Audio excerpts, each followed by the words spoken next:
and obviously for everybody on board. Thank you everybody for your time. We really appreciate your attendance and your participation. Can everybody hear me?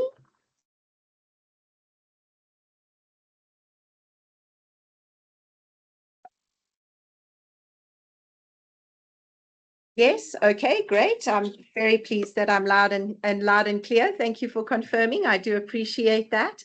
And I see a couple of thumbs up. So yes, from the WSP team, we have been appointed to be the environmental assessment practitioners for this EIA. Myself as Ashley Strong, I'll be the project manager for the project. I will be surrounded by a group of competent and trusted colleagues. I have Mr. Brian Hayes, who will be the project director on the project. Samira Ismail, who will be my right-hand lady, who will be the project coordinator and doing a lot of the reporting. Also Tumelo, I don't know how to say your surname. Matu. Thank you. Okay, so but Tumelo, he is going to be heading up the public participation with together with some assistance from our facilitator, Antoinette. So I think from our side, those are the key people. Obviously, we're going to have a lot more people with us working on the project. And from there, I'll hand back to Antoinette. Thank you very much. And I would like to also request Eskom, Deirdre Herbst, if you could just introduce your team and yourself. Thank you.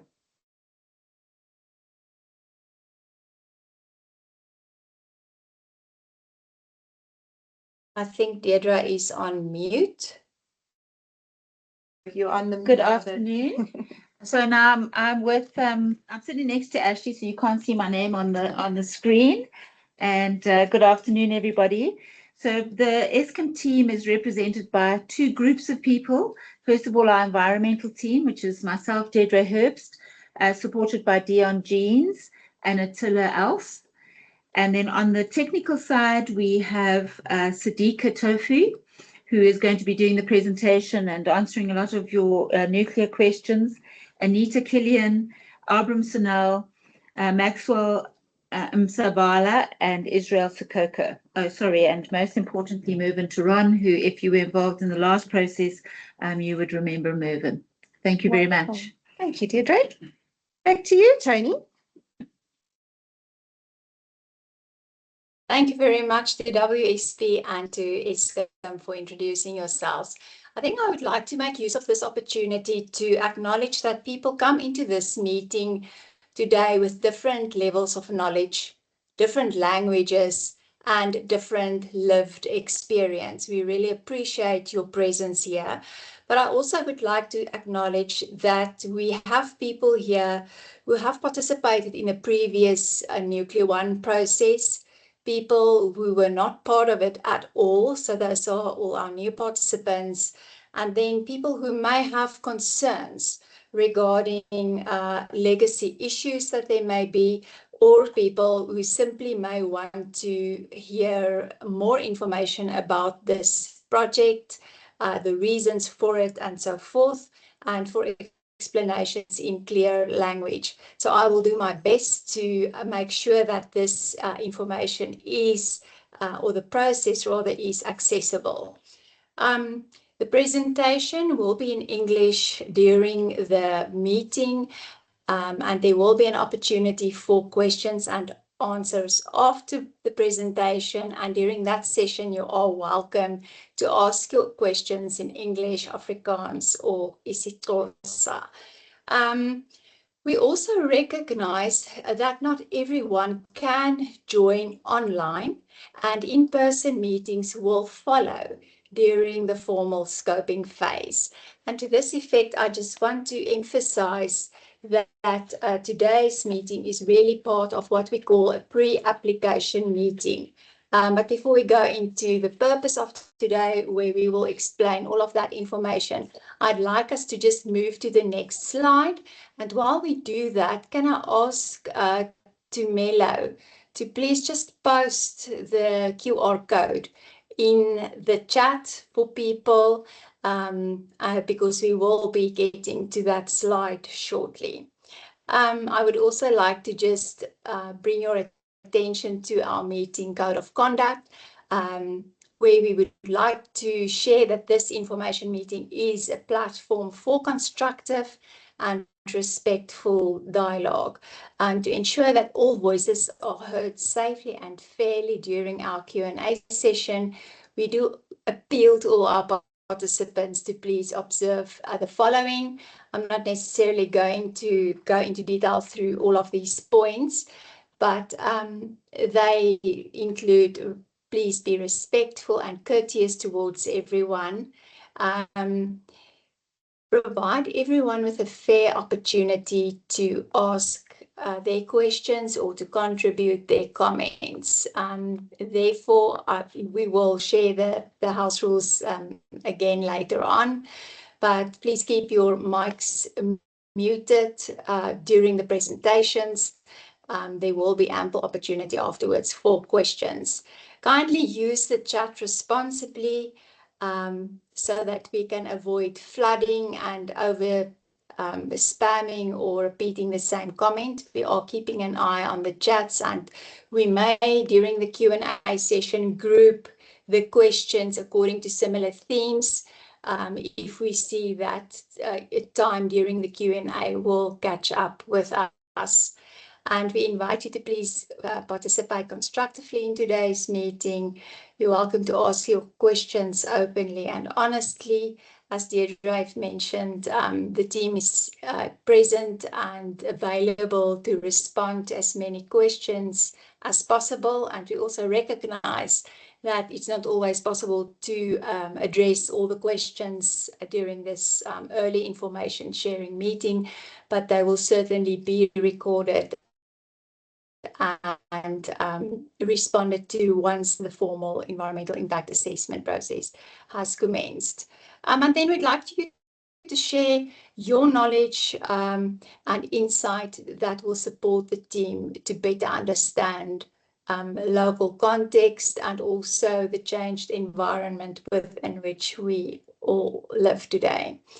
And then just regarding disruption management, I would like to point out that if disruptive behavior occurs, the moderator, and in cooperation with myself as the facilitator, may pause the meeting to re-establish order. We may mute a participant temporarily or disable the chat temporarily, just to make sure that we give everyone a fair opportunity to voice concerns or questions. It's really not to silence anyone, but rather to make sure that we do act in the best interest of the greater community of participants in this meeting. And then substantive comments will be captured, but any abusive language will not be recorded as part of this meeting. And then just want to give you the reassurance again that afterwards this meeting recording will be shared with our participants, and the presentation will also be circulated to everyone who RSVP'd and attended. So if you are attending this meeting via the links that you may have seen either in a correspondence or in the media adverts, please do scan the QR code that you've seen in the meeting chat. And that will ensure that you receive project information during the course of the project. I would like to allay your fears that by completing an attendance register, you are not consenting to any decision making. You are really sharing your details with consent for WSP to communicate with you about the project, about the process, and your opportunities to comment. Failure to do so will unfortunately result in you not being kept in the loop and abreast of progress regarding the project. Thank you. We can move on to the next slide.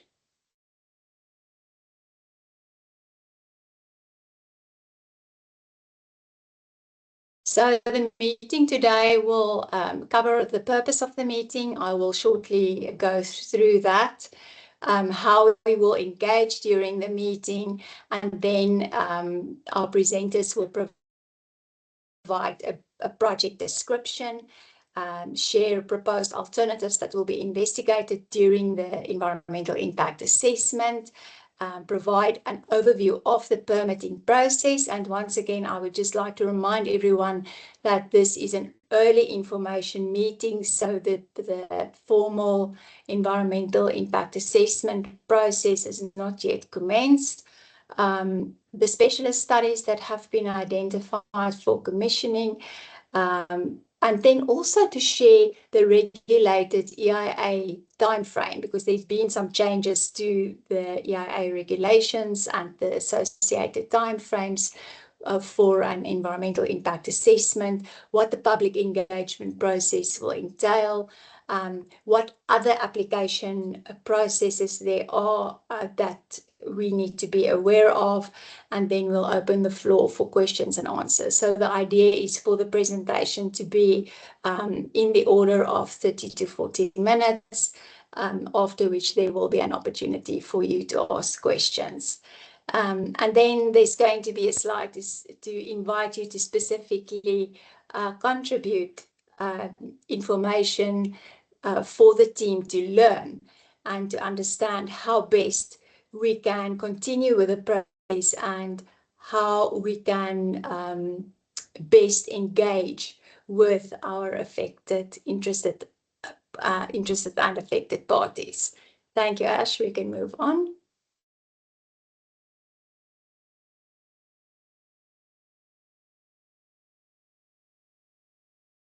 I'm not sure if there's a bit of a delay in the screen, but why are we here and why are we meeting today? So as I've said earlier, this is an early information meeting about Eskom's proposal to develop a new nuclear power plant. This meeting does form part of a pre-application phase, which is before the formal submission of the application to the competent authority. It's an opportunity for our stakeholders to hear what this project involves, and it's also a chance to raise issues early so that your issues and comments can shape the formal process going forward. I think I've mentioned that it will also explain the timeframes associated with the EIA regulatory process. So the formal environmental impact assessment process, with its official public meetings and comment periods, will start once all the draft reports are ready. And that is, I think Ash will share more information about the timeframes a bit later in the meeting. Thank you. So what this meeting is not, I think I'd like to start by saying it's not a voting system. Public participation is really about bringing people together with different backgrounds, diverse perspectives, and to really understand and listen to different types of input, different perspectives, different views. And we understand and acknowledge that we will not always agree on different views and perspectives, but it is the different views and perspectives that enrich report compilation and also contribute to better informed decision making by the authorities. So this meeting is not yet the official public participation process that forms part of the environmental impact assessment. I think I cannot stress enough that it's an early information meeting. No decisions are being made today. Specialist studies are still underway. I think we can all acknowledge that many things have changed in our landscape over the past number of years, and we need to be cognizant of that, and also that the competent authority, in this case the Department of Forestry, Fisheries and the Environment, has not yet received any reports. They haven't received a formal application yet. So just to allay your fears regarding that, and your input will really help guide us in terms of what needs closer investigation in the formal environmental impact assessment process. Thank you. So how the session will work is that we would like to make sure that everyone has a fair opportunity to participate in this meeting. So here's how you can share your comments and your questions. You're welcome to make use of the chat function. I see the chat is already quite active. You are welcome to scan the QR code as I've indicated. But during the meeting, your microphone will be muted. And that is in order to allow for a smooth presentation by the presenters. You are welcome to ask and post your questions in the chat, as I've mentioned, and we will open the floor for questions after the presentation. So once we have done the presentation, we'll spend the second part of the meeting recording your questions, your comments, your perspectives, and all inputs, whether they are verbal or written, will be captured and recorded.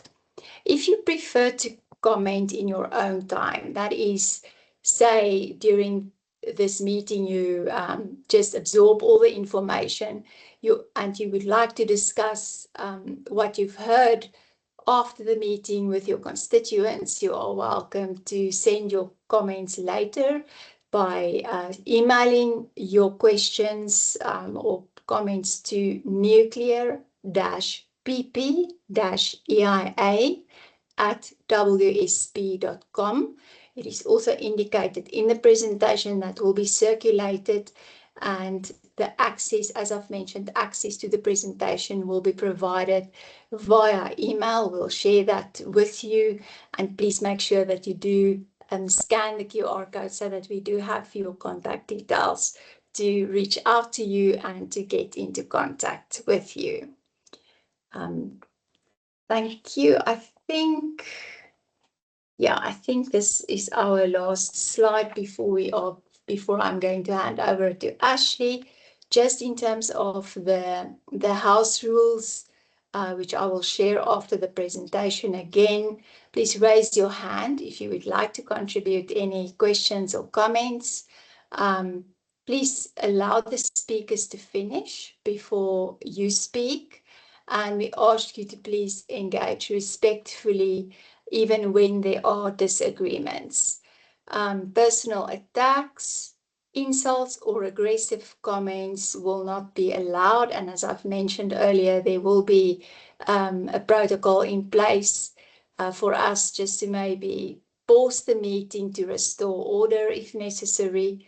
We'd like you to post your questions in the chat, and we would like to give everyone an equal opportunity to participate as far as possible within the meeting time allocated.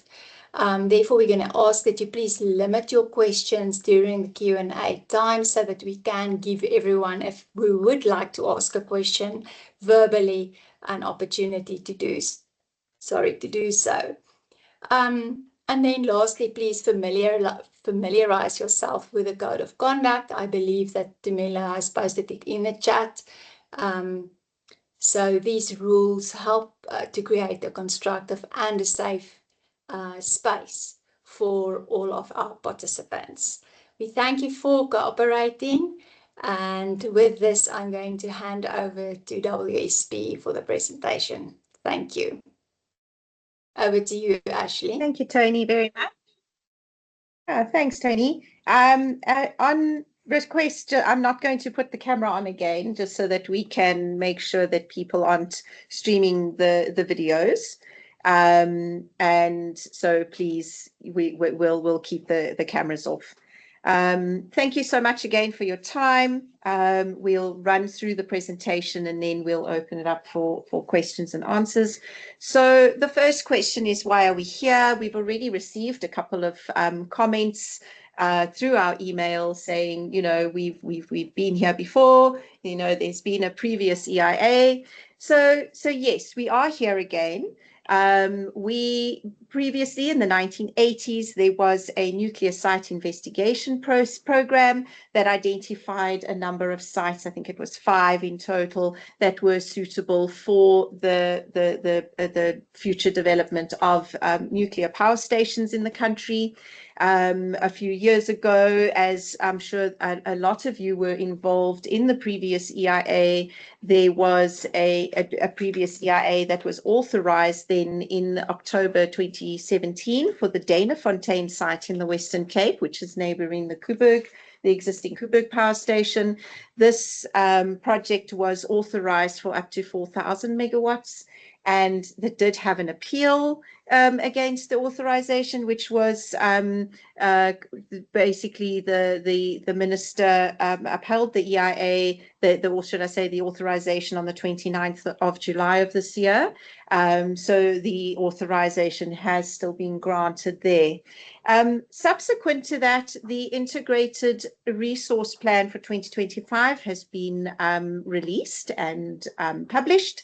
And this particular document looks at the future energy scenarios to help South Africa going forward in terms of electricity needs. It includes a full mix of different energies, including renewables and non-renewable sources. And now it also includes the nuclear program as well. The IRP plans for 5,200 megawatts of new nuclear facilities being included in the mix by 2039, but includes an up to 10,000 megawatts that could be considered in the future.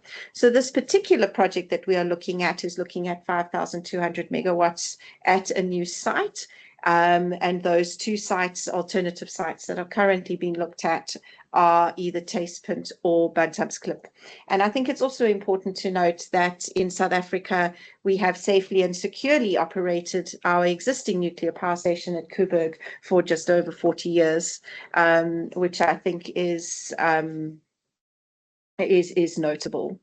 I'm now going to hand over to Eskom, to Sadika, to take us through the key components in the technical nature of the project. And he will just, Sadika, if you can just let me know when you want me to move to the next slide, please. Thank you, Ashley. I'll do that. And good afternoon, everybody. I'm Sadika Tofi, the Nuclear Engineering Manager at Eskom. So I'll just take you through just a little bit of the technical information pertaining to the power plant, noting that this is a pre-application public engagement process. So we thought we'd just share some of the high-level components for everybody's benefit. I've turned on the video. If the bandwidth's too much, I will switch it off. Ashley, you could just advise if I should do that. We'll let you know. Thanks. Okay, great. So just an outline, and what we've done is a typical power plant does have quite a few important components in there. There's a main control room that controls everything around the operation of the plant, but we really have, as indicated, a very, very high level. The cooling circuits on the plant, the reactor pressure vessel, as you can see, it's displayed in the little dome area to the left of the pictorial, where the reactor vessel is housed, and within the reactor vessel is the reactor core. In the core, the nuclear fission process is where what would happen, and that's the action that generates heat, which is used to drive the turbines on the secondary side, and that drives a generator to produce electricity that powers the house. the households.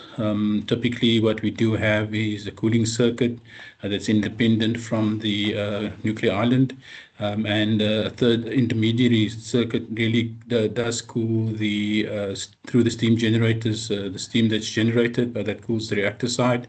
It's spun and converted into electricity through the turbine and generator set, and that water is cooled down from a condenser, which is typically seawater cooled in our applications and in the environment that we're looking at. So the large components you're looking at really is the cooling circuit, the reactor pressure vessel, the pressurizer, the reactor core, and the fuel itself. Those are important. Steam generators, the turbine, the condensers, and then finally the electricity generation scope. The next slide, please. Sadiqa, we have had a request to switch off the video.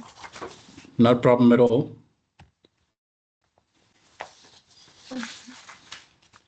Okay, so at the high level, again, just summary, the pictorial I shared previously is really just a very high level view of what the island would look like.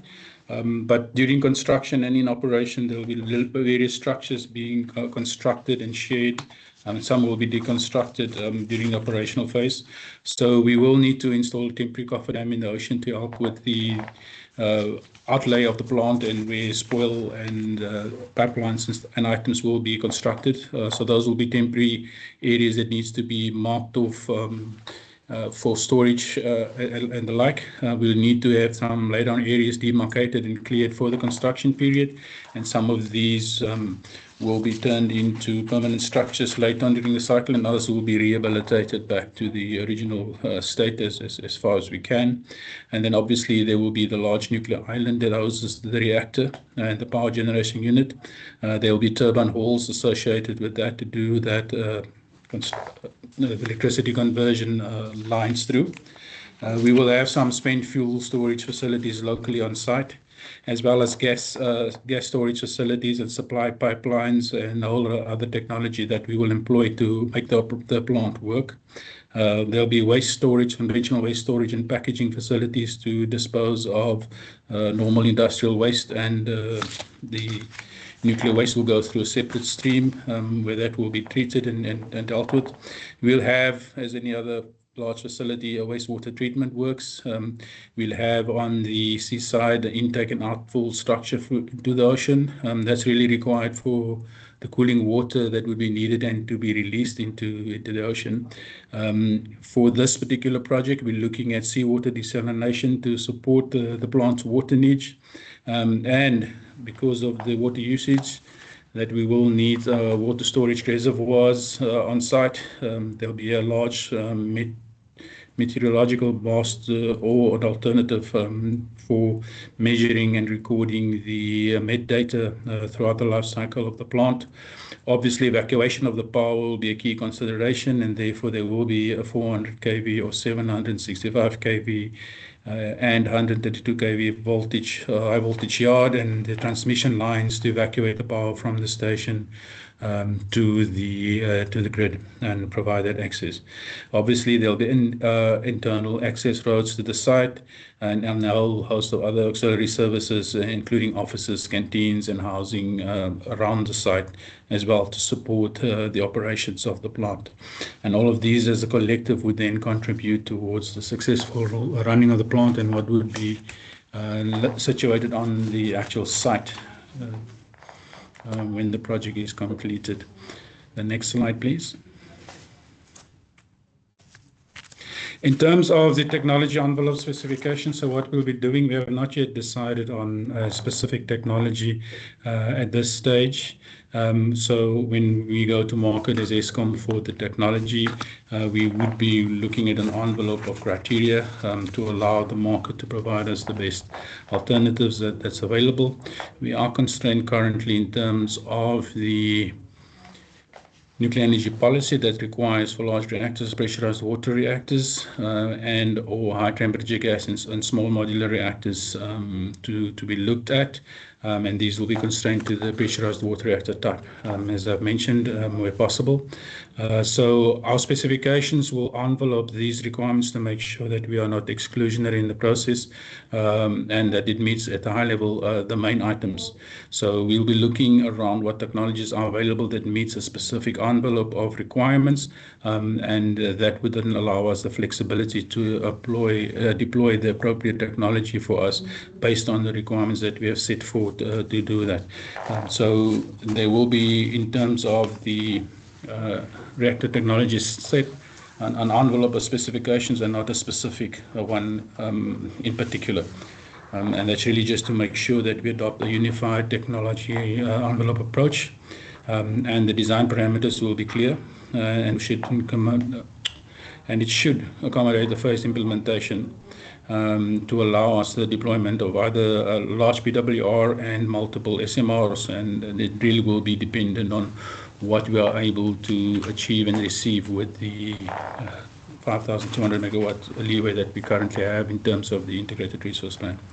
And obviously these will be assessed accordingly in the EIA process, and we will finalize those when we get through to the next phase of the project as a whole. The next slide, please.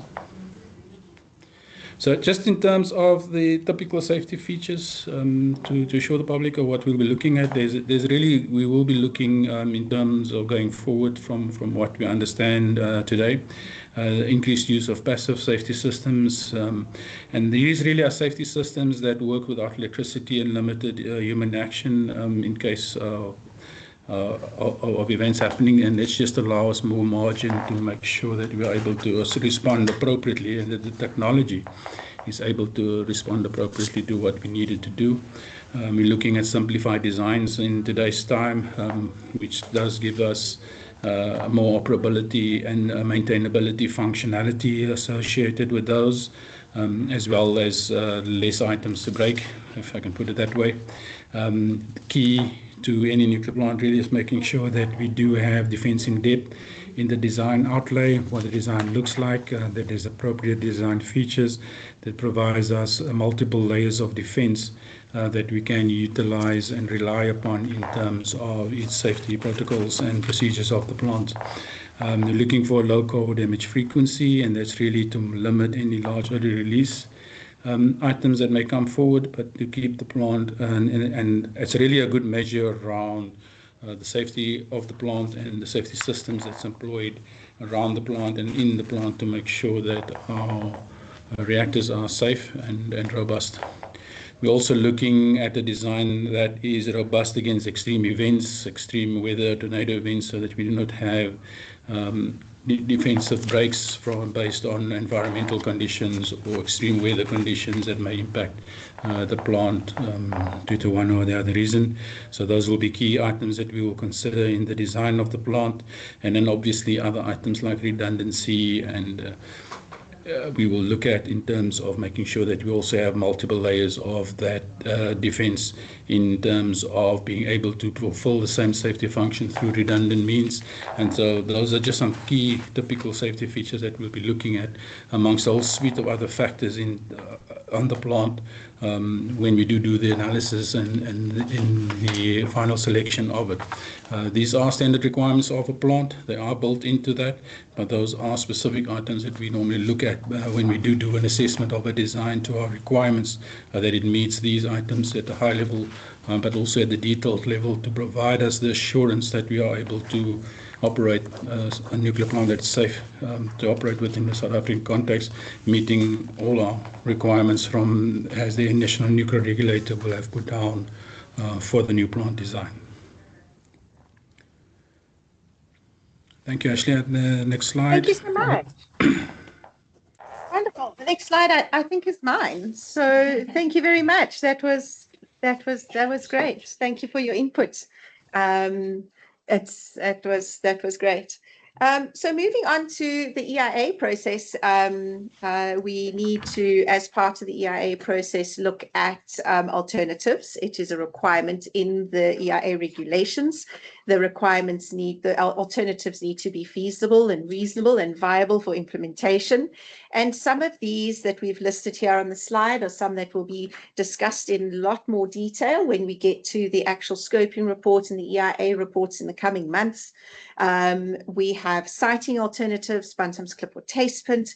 We have energy alternatives, looking at renewables, non-renewables, all different types of energy. We have technology alternatives, and that's not the technology in terms of the pressure water reactor or the small modular reactor that we were looking at earlier. We're going to have a technology envelope there, but it's in terms of technology alternatives within that envelope in terms of potential alternatives for desalination or waste treatment or waste water treatment, or those sorts of technologies that are within that envelope that we will have a look at. We're also going to look at layout alternatives. What is the best and most responsible way to put the facility on the site that is chosen, that comes out as the preferred after the scoping phase. And then also it is an absolute requirement that we look at the no-go alternative, like what does the no-go, if this project doesn't happen, what would be the impacts. So those are some of the project alternatives. Obviously, these are still very much in development, and we're still having a look at them, and they will be first described in more detail in the scoping report, just so that you get an idea of where things are for those who are new to this. The Tastepunt is between Cape St. Francis and Oyster Bay in the Eastern Cape, in the Sarabatman District Municipality, in the Kucha Local Municipality, whereas the alternative site is the Bantamsklip site, which is in the Overberg District Municipality in the Western Cape, and is situated sort of midway along between Danger and Coin Points on the Southern Cape coast. In terms of the EIA process, this project does trigger activities in the EIA regulations under listing notice 1, 2, and 3. And because they are triggered by the new National Environmental Management Act, therefore requires that this process is undertaken. So therefore, we need to do a full scoping and EIA reporting process in order to submit documentation to the competent authority or the DFFE for them to make a decision. At this stage, we have a list of activities that we believe will be triggered. These will be refined as the process moves forward through the next few months. If you do want the full list of these written out and described, I'm not going to go through them. If you do want a full list, these can be provided. You are welcome to just request them.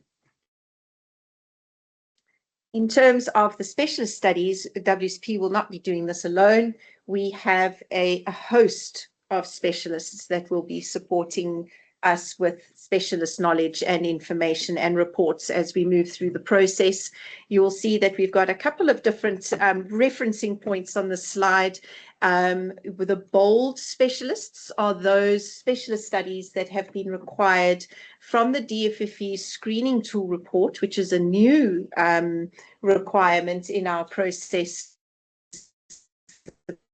The DFFE now has available that kit, and you put it all your project information in, and it pulls out a tool that identifies what the key sort of sensitivities are and the typical the types of studies that the DFFE will want to see. So the DFFE's tool has pulled out the seismic risks, hydrology, flora, freshwater ecology, vertebrate fauna, invertebrate fauna. So those go together under what they call the animal species study. Then we're also looking at the marine study, so marine biology, the visual impact assessment, heritage and paleontology are required through the tool, agricultural assessment as well, traffic and transportation, radioactivity study, and we have a couple of those. So we have a radioactive waste management and transport study, and they also will request a climate change study, which is something that was added towards the end of the previous EIA process. If you have a look at the studies there with the two little dots next to it, those studies are where we're very happy to be utilizing the same specialists as previously used. So they already have an in-depth knowledge of the previous project and are going to be able to utilize that knowledge into this new process, the sort of a fresh eyes process on the new site. And those would be all the ones with the double asterisks next to them. So whether it be the peer reviewer or the actual specialist going to be conducting that information. And I think it's important here to know that this is a fresh EIA. We will be, even though there is a lot of information from the previous study available, all the specialists are taking that information and re-looking at it, making sure that it is still applicable, updating it where necessary, re-ground truthing the sites, making sure that we have the most up-to-date information. It's been quite some time since the last studies were done, and I'm sure a lot has changed, and the specialist studies on this particular process will all be updated, and they will be specific to this new process. Something else that has changed quite significantly, and I think it's the most important change since the previous process, is the EIA timeframes or the EIA regulations. The EIA regulations were updated in 2014, so that's post when the previous process was being undertaken. The new process strictly regulates EIA timeframes in terms of the process and the number of days that is allowed for review, not only for public review, but also for the department as the competent authority for their review. All these timeframes have now been specified in the legislation. And just to give you an idea of the typical process that is now legislated, we have our pre-application phase, which is where we find ourselves today. We have a screening tool that needs to be run. We do legal and screening reviews. We have pre-application meetings with the competent authority, which has already been undertaken, and the specialist studies are kicked off and get underway. So most of the studies have already started. People have started updating their information, and they will be pulling together scoping reports over the next couple of months. We then move into during this pre-application phase, we look at the application forms, we look at the scoping reports, and we draft those documents. And that's where your information and your comments and your input today is so valuable, because we can use that in those scoping report already, making sure that we keep your input included in the first of the documents that goes out into the public domain, and also the first of the documents to go to the DFFE. That will be the same document, the draft scoping report. So we move then into the application procedure, which is the lodging of the EIA application with the competent authority. And they then have 14 days strictly to acknowledge receipt of that application and provide us with a reference number. At the same time as we lodge that application, we put out the draft scoping report. We submit the draft scoping reports to the DFFE, to the competent authority, and we put the very same report out into the public domain for 30 days review. This is planned to occur next year towards the end of March into May of 2026. So you can note that down in your calendars and keep an eye that release. Then we do comment response reports, and we have then a final scoping report that we would need to submit to the competent authority. In terms of the regulations, we have 44 days from this lodging of the application to the submission of the final scoping report to get that to the department for their decision making. They then have 46 days to review that scoping report and make a decision on whether they accept that scoping report and allow the project to move forward into the EIA phase of the project. That is a key milestone of the project, but as you can see, those timeframes are exceptionally tight. Then we move into the EIA phase. Some of this does happen concurrently. As you can see there, the specialist studies are not necessarily going to stop and wait for the acceptance. They're going to keep going because then we have the assessment report and the ENPR, the Environmental Management Program, that needs to be released into the public. This again is another time frame that is now stipulated in the EIA regulations. As EAPS, we have 106 days to submit the final EIA report from the date of acceptance of the scoping report to the submission of the final EIA report, and that is 106 days. So that we are hoping to do before the end of the year, next year. Then the department then has either 107 or 57 days to make a decision on the matter. They have that number of days to review the documentation and make a decision. In this particular case, the project is in the process of being registered as a strategic infrastructure project, and under the specific regulations that govern strategic infrastructure projects, the DFFE will have 57 days to review and make a decision on the project and on the application. Thereafter, once we receive that EA, we have as EAPS 14 days to notify you of receipt of that of the EA, and then allow 20 days for the notification to the department of any appeals that people may like to submit. So there is an appeal process after the decision phase process. So as you can see, it's a very different process from before. Before there weren't these strict time frames. They might differ slightly depending on if we come in with any delays, but this is what we are working for at this stage. I think the most important process, and the reason why we're here today, is to just look at the public engagement through the process. The public are all the individuals, communities, groups who are or may be affected or even interested in the proposed project and its decision.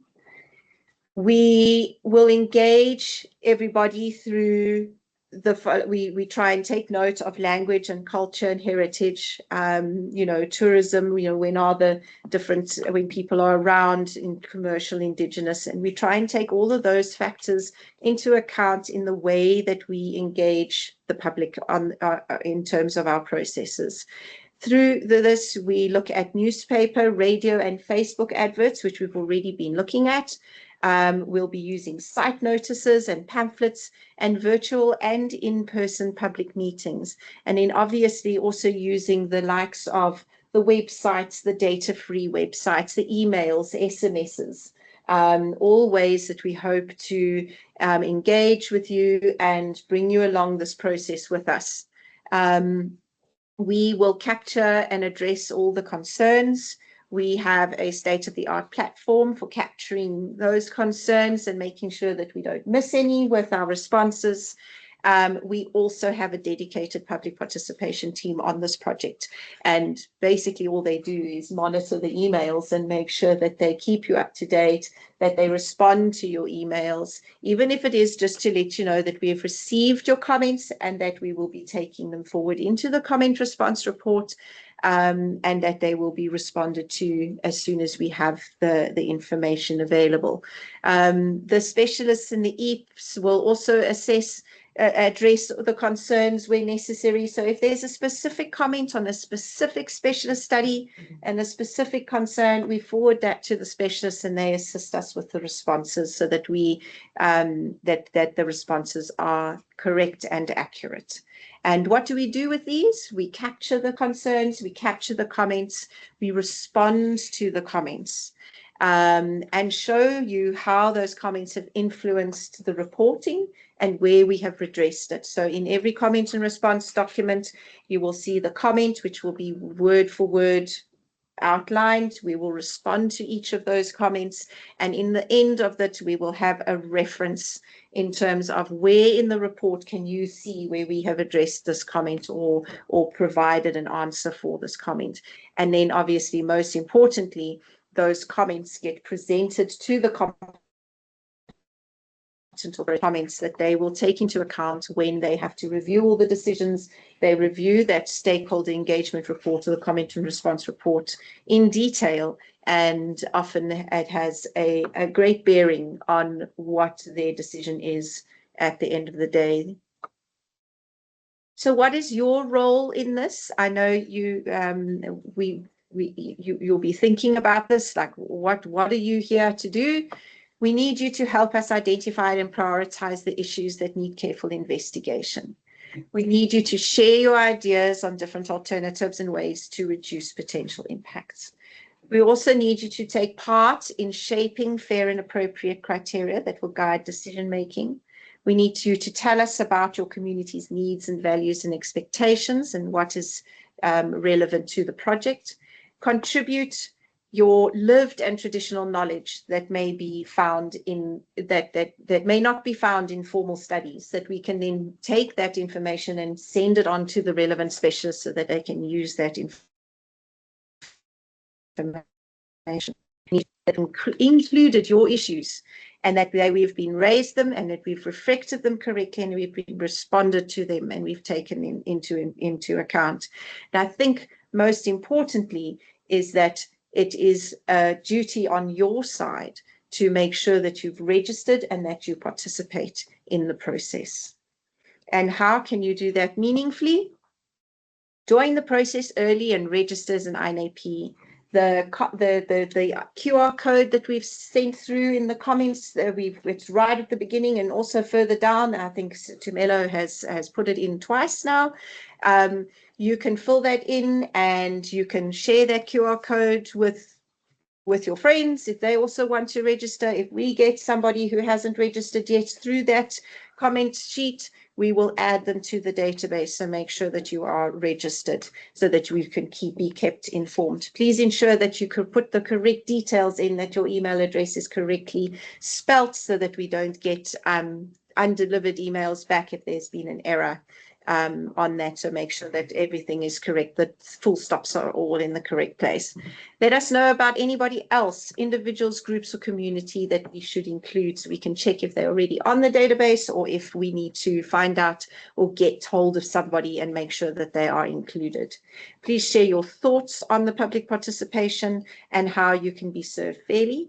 Stay engaged in the process as it unfolds and keep in touch with our project team. We will endeavour to do the same with you and make sure that we notify you of each and every time that there's documentation out in the public domain for you to review and comment on. Respond to the correspondence as soon as possible so that we can move through the steps together. Treat fellow participants with respect. We're not all going to agree, and I know even in terms of the INAPs, not all the INAPs agree, but please respect each other's and everybody's opinions. Share information and concerns honestly and constructively so that we can use them in the process, and focus on the issues that relate directly to the proposed project so that you can your input can be fully considered. All right, and then almost the last slide from my side, I thank you for your attention so far, is just the applications that are also happening. I do apologize if there's been a break in communication. It seems to be okay on our side. I do apologize if there's been an issue. In terms of our process is the environmental authorization, which is the process that we're going to run. Parallel to this and linked to the authorization is the heritage process, which is run under the National Heritage Resources Act. And that is something that the EIA links to directly. So that will happen at the same time. The water use license application and the coastal water discharge permit are two applications that will need to be done. They don't have to be done now, but what I can say is that the specialist studies that we're busy with will be taking all those bits and requirements into account so that once there is the process is over on our side, those two processes can commence. And I think the most important thing on this slide is on its own in a block next to our process is the nuclear installation site construction and operating license application, which is a standalone process that is run by the National Nuclear Regulator. It is running concurrently with our environmental authorization process, and it is to do with the site and the safeties and the sort of the licensing of the facility. That's going to be running concurrently, and if you do want to be involved with that, they will be having their own public meetings where you can get involved as well. So don't just get involved in the environmental authorization, but also there will be public hearings on the what they call the NISL, the site licensing the process as well. And you can watch the press for those. And that was my last slide, Tony. The next slide is just perhaps a recap on the house rules, and then we hand over to you for the Q&A. Thank you very much, Ashley. I appreciate that. Thank you to all our presenters for keeping to the time limits and for affording our participants to ask their questions. Just a quick recap of our house rules. Please raise your hand if you would like to ask a question. Please engage respectfully. Keep your microphone muted if you are not asking a question. And then I would like to acknowledge all the questions that have been asked in the chat. They have been captured. I also want to just note that I have grouped these questions that have been asked in terms of themes. I will go through the themes quickly while we give you an opportunity to think about the questions you would like to ask when we open the floor. I would just like maybe firstly, in terms of the public participation, registration and process questions, we had 4 questions, and I would just like to mention that if you sit here and you are part of a community-based organization or you represent any organization, there will be a full opportunity to participate and to formally comment on the submission as part of the NEMA EIA process. Actually, there is a question around timeframes associated with this pre-application information phase. People want to know how long they have or what the length of the comment period is that's associated with this information sharing phase that we're currently in. And then in terms, we did see that the registration system did not send confirmation emails. We will pay attention to that. And then I believe that the admission problem of people has been resolved. I'm going to open the floor for questions now. While you are thinking, we've noted there are several concerns and questions around funding, costs, debt and financial viability of the project, site selection, alternatives and the rationale for those. Importantly, questions around social impact assessment during construction and operations, and also several concerns around the marine and terrestrial environmental impacts. I think there's also several technical questions that focus on water supply, cooling and desalination, transmission infrastructure and grid requirements, geology, climate change and coastal risks, technology selection and specialist studies, tourism, social concerns and broader public issues. I did promise to give Melikanya Lani an opportunity to ask his questions since his hand's been or her hand's been raised since the start of the meeting. So please go ahead. The floor is open for questions.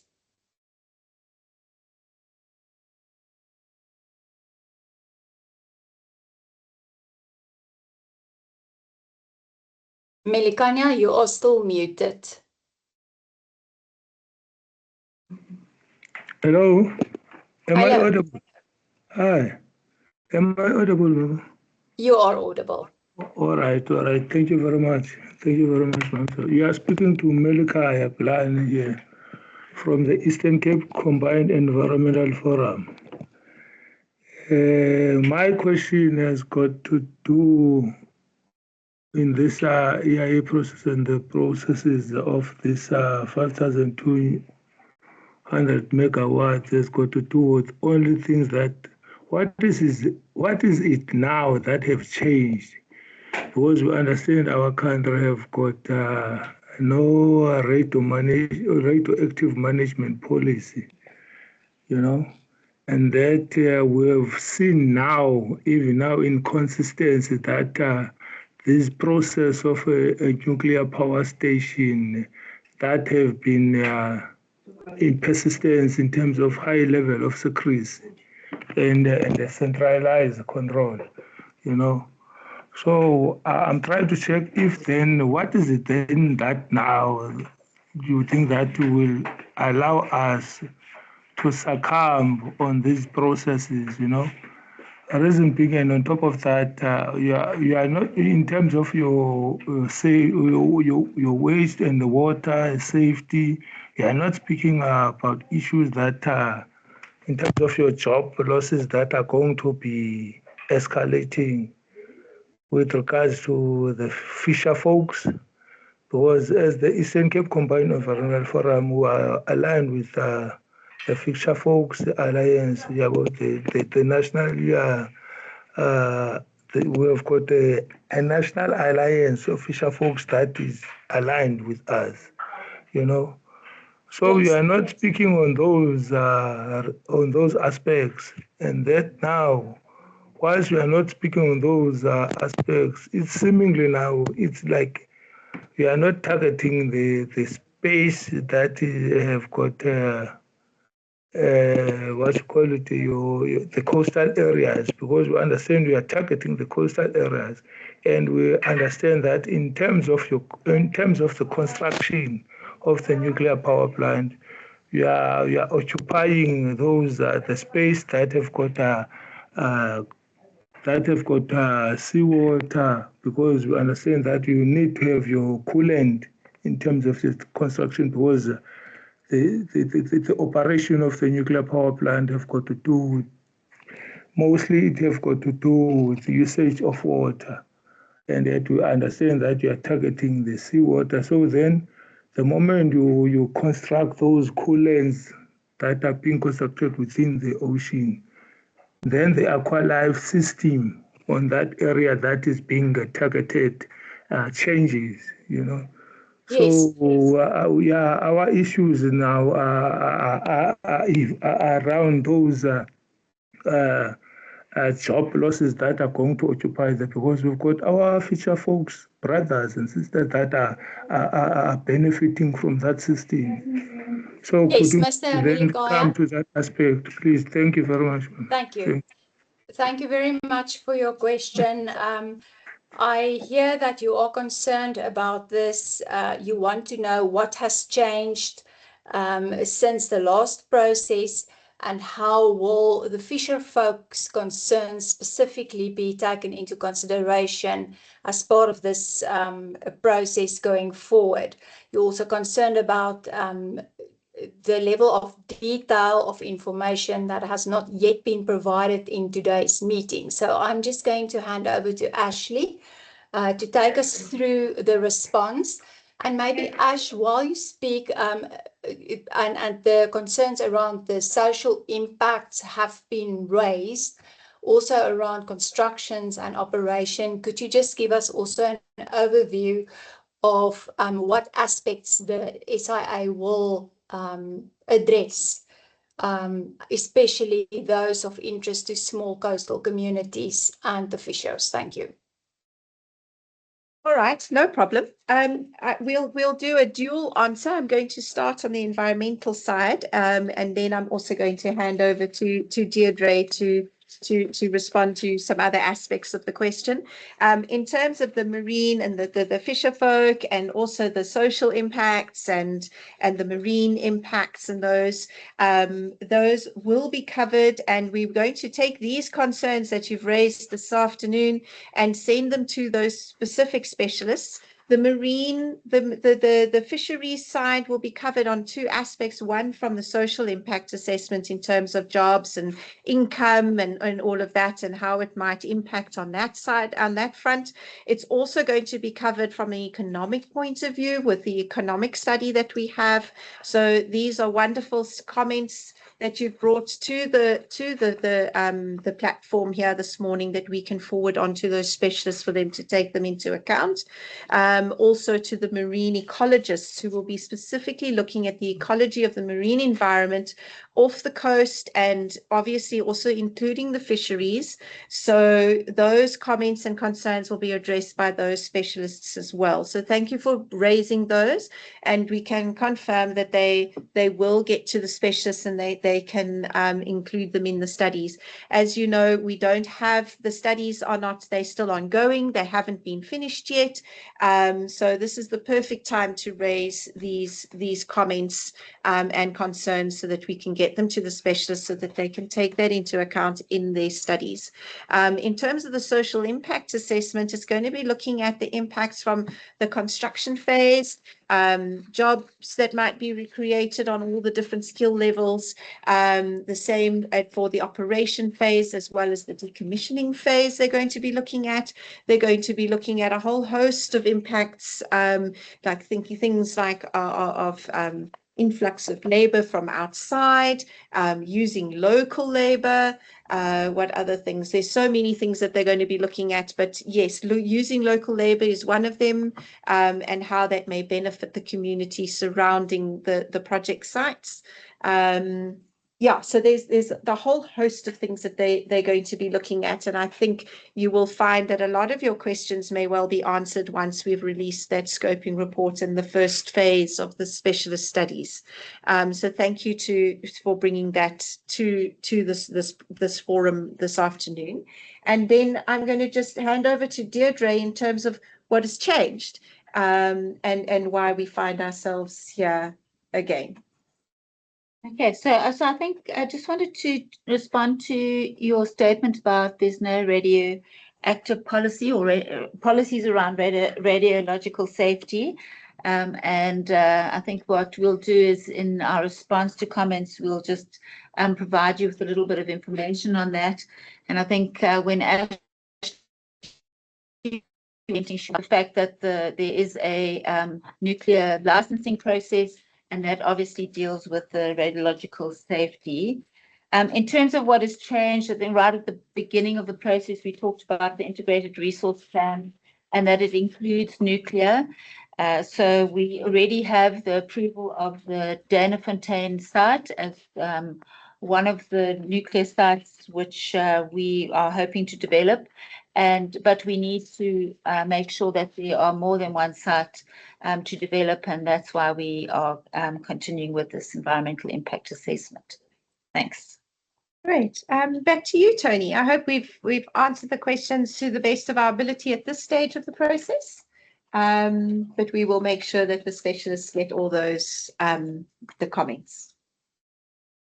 Thank you very much to our responders. I think what I've seen comments here in the chat that people are asking whether we are going to respond to the questions that were asked in the chat. So I think it might be a good idea for us to just go through these questions per theme. And I think let's start with a couple of questions that were asked around financial and funding issues. And this is probably, Ashley, I'm going to direct through you so that we have, a smooth stream of respondents, and I don't have to wonder who's going to respond. So the first one is, what is the total estimated cost of the proposed nuclear project, and how reliable are those figures given Eskom's history of cost overruns and delays? And already, how much public money has already been spent on the pre-application or scoping phase? And what is the approved budget for this stage of work? I think let's start with those two questions. Okay, thank you so much. So this is definitely a question that needs to be responded to by Eskom. And I think, Sadiqa, can you provide us a response on this at this stage?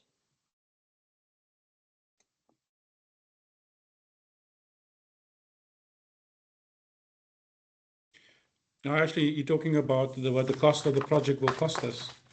Yeah. Yeah.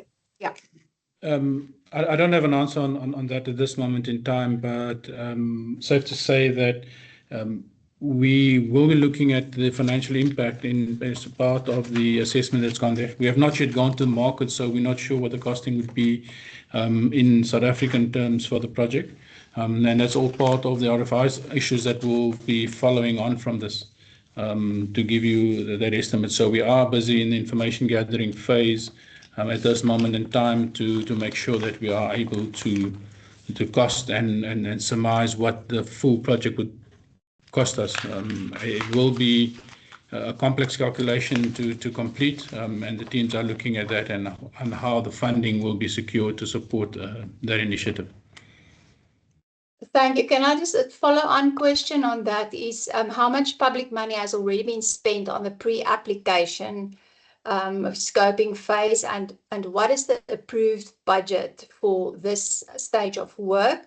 I think I see in the chats that there's also questions around, you know, when this tender for the project was advertised and when was WSP appointed.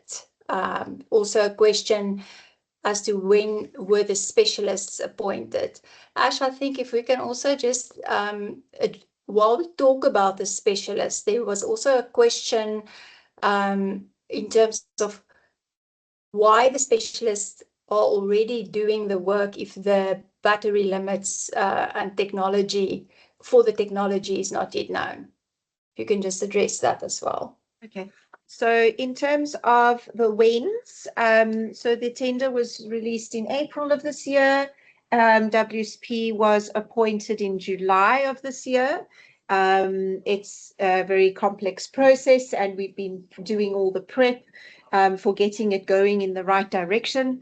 In terms of the specialists, yes, some of them are already busy, and it's mostly with the work that is looking at the baseline, updating baseline information and studies on the different sites, which don't need at this stage to know what the technology necessarily is going to be.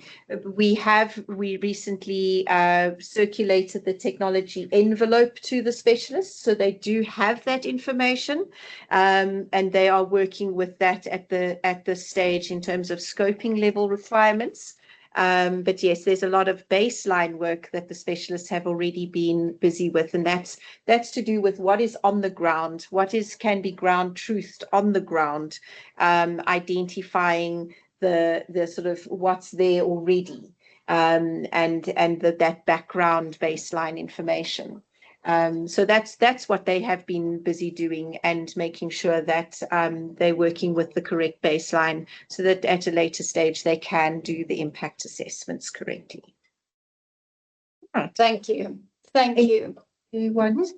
Yeah, I think just to to add, we've got an envelope of the technology, so we would in the near future be able to assess the impacts related to the technology envelopes.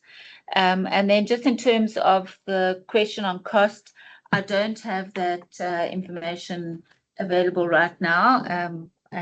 So yeah, we'll pull it together and see if it's not commercially sensitive, we will provide it. Thank you. And I think that, you know, the question around the projected cost of whether the projected cost of electricity from this plant will be compared to other generation technologies, is that something you can respond to, or do we note that for future? We'll note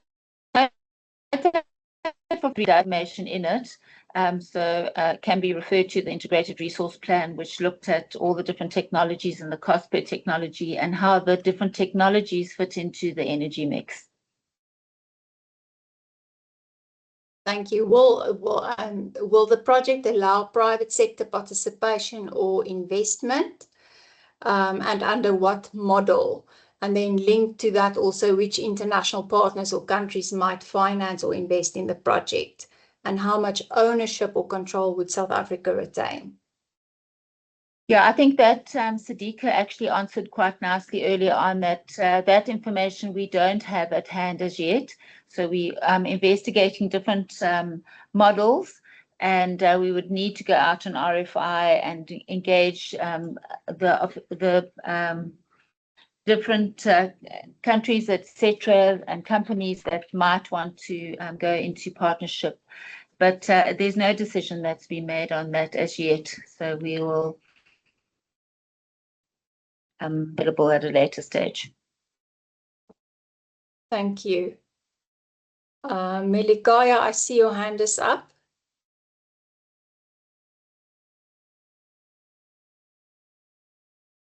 Could you please unmute?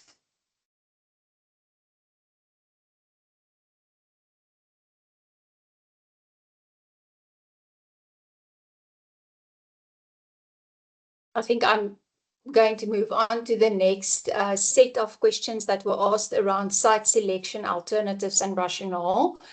Why are only 2 alternative sites being considered when the country has an extensive coastline with less sensitive areas? Why were the West Coast or the Diamond Coast areas with fewer residents and potentially lower ecological sensitivity not selected or not assessed? And then why is sorry, can I ask you just to mute? Why is the Kuga IDZ, which has well-developed grid access, roads and infrastructure, not being considered, and who is the responsible competent authority that is responsible for determining which sites are included or excluded in this EIA? So on the Kuga issue, we did study Kuga as a potential site previously, and there was some seismic aspects, if I recall correctly, that were a challenge. That site will not be included, but we can include in our answers and response report a little bit more about that, and that came out of the previous study. But we did look at it in some detail, engaged the IDZ, looked at the potential, but unfortunately it wasn't a viable site. And then just in terms of the broader siting, the site selection that was done in the 1980s, I forget the name of the report now, but it was a very extensive site selection that was undertaken that identified, came down to 5 sites at the end of the day. The siting is undertaken by looking at guidelines based on the International Atomic Agency guidelines, and it is a very comprehensive piece of document, I should say, not a piece of legislation. It's a guideline, but it's significant in terms of the number of issues that need to be looked at. And those 5 sites came up at the time. Also, we will be including a more detailed discussion of that flow of information and why we have ended up with the Tastepunt and Bantamsklip for this particular EIA in the scoping report. It is a lot of information and would take up just too much time to go into in detail now during this meeting. So please keep your eye out for the scoping report next year, and there'll be a full description of that process and where we are now with the 2 sites that we'll be looking at. All right. Thank you very much. I see that we have several hands up. Thank you for your patience. Michelle, please go ahead.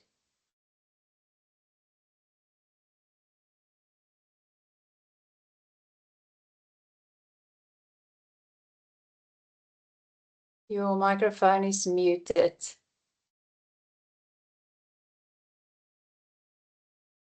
Could I perhaps just ask our moderator to check the mute function of the microphones of our participants? It's allowed. She can unmute. Thank you, Michelle.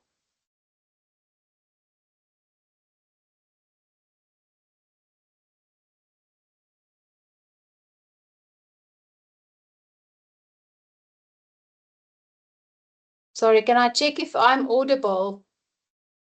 You are? Thank you. 100%. So wait, let's just see. Michelle, I'm going to move on to the next participant with his hand up. Jacobus Passon. Hi, everyone. Thank you for the clarification around that the environmental concerns would be addressed. My question is, would that assessment be available for public scrutiny? And also, by what methodologies scientifically the assessment and information was concluded to? And my second question is there a route planned or a proposed route for the pylons and through which areas they would go? As well, would there be an environmental assessment for the whole level of which the pylons also runs to wherever it needs to go? Thank you very much for that question. Ash, can I ask you to respond, please? Yes, no problem. Okay, so I'll do the first one first. In terms of the specialist studies, and the reporting that will come through will all be available for public scrutiny and review and comment. Keep an eye on your emails. As I had that one slide up, the scoping report should be out sort of end of March, April next year. And then we are aiming at October for the EIA report. So please do review those and comment on them. There'll be a full description of all the different scientific methodology aspects of each different specialist study. So I wouldn't be able to list them all here. There'll also be a detailed description of the impact assessment or significance assessment that we're going to use will also be included in the report. So please do comment on those.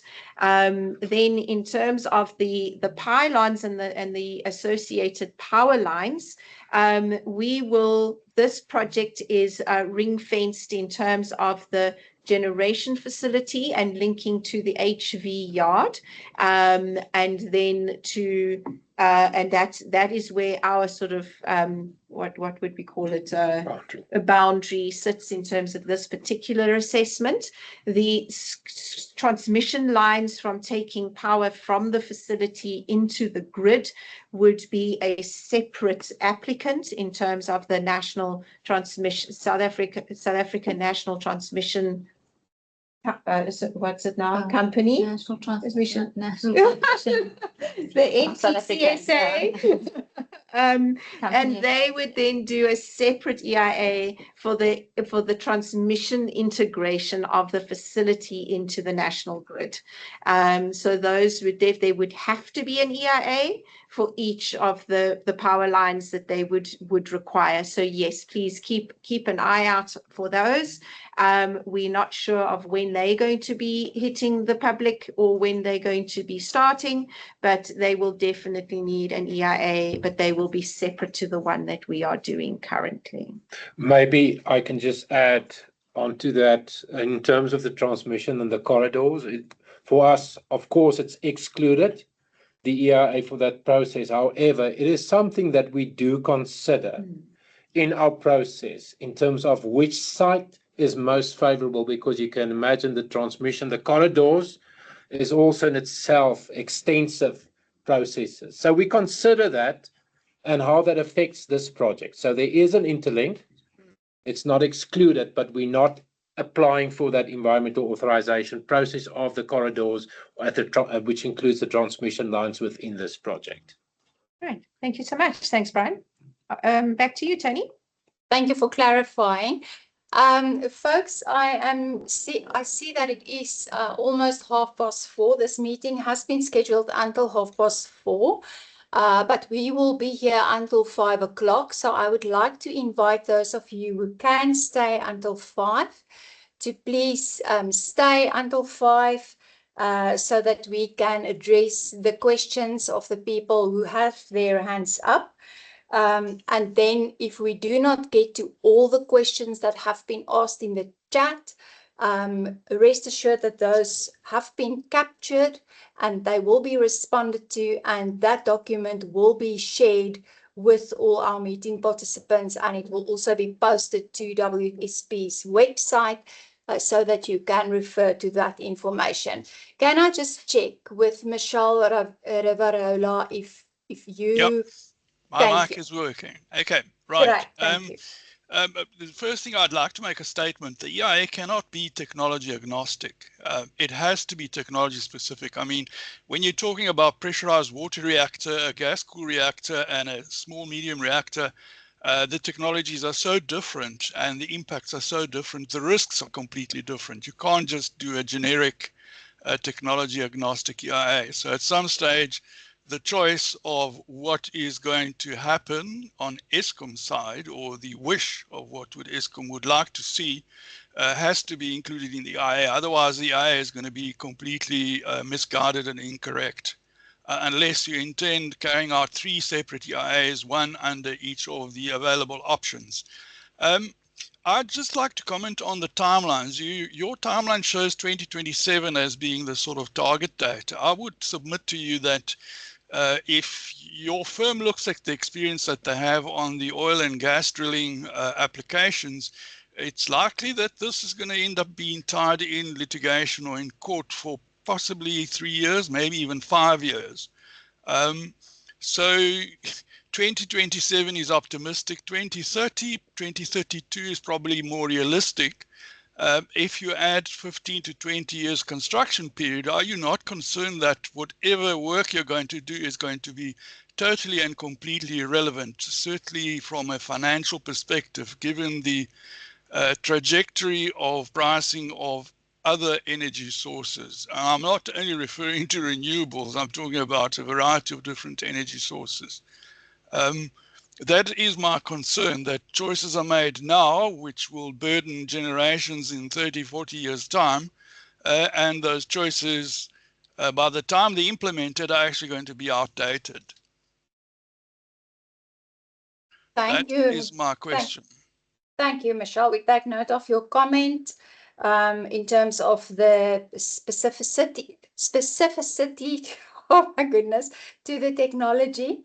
And given that the impacts are specific to each set of technology, I think it's been stated earlier in the meeting that currently specialists are looking at baseline, and Eskom has indicated that they are still looking at the technology envelope, and that will be confirmed once the EIA has commenced.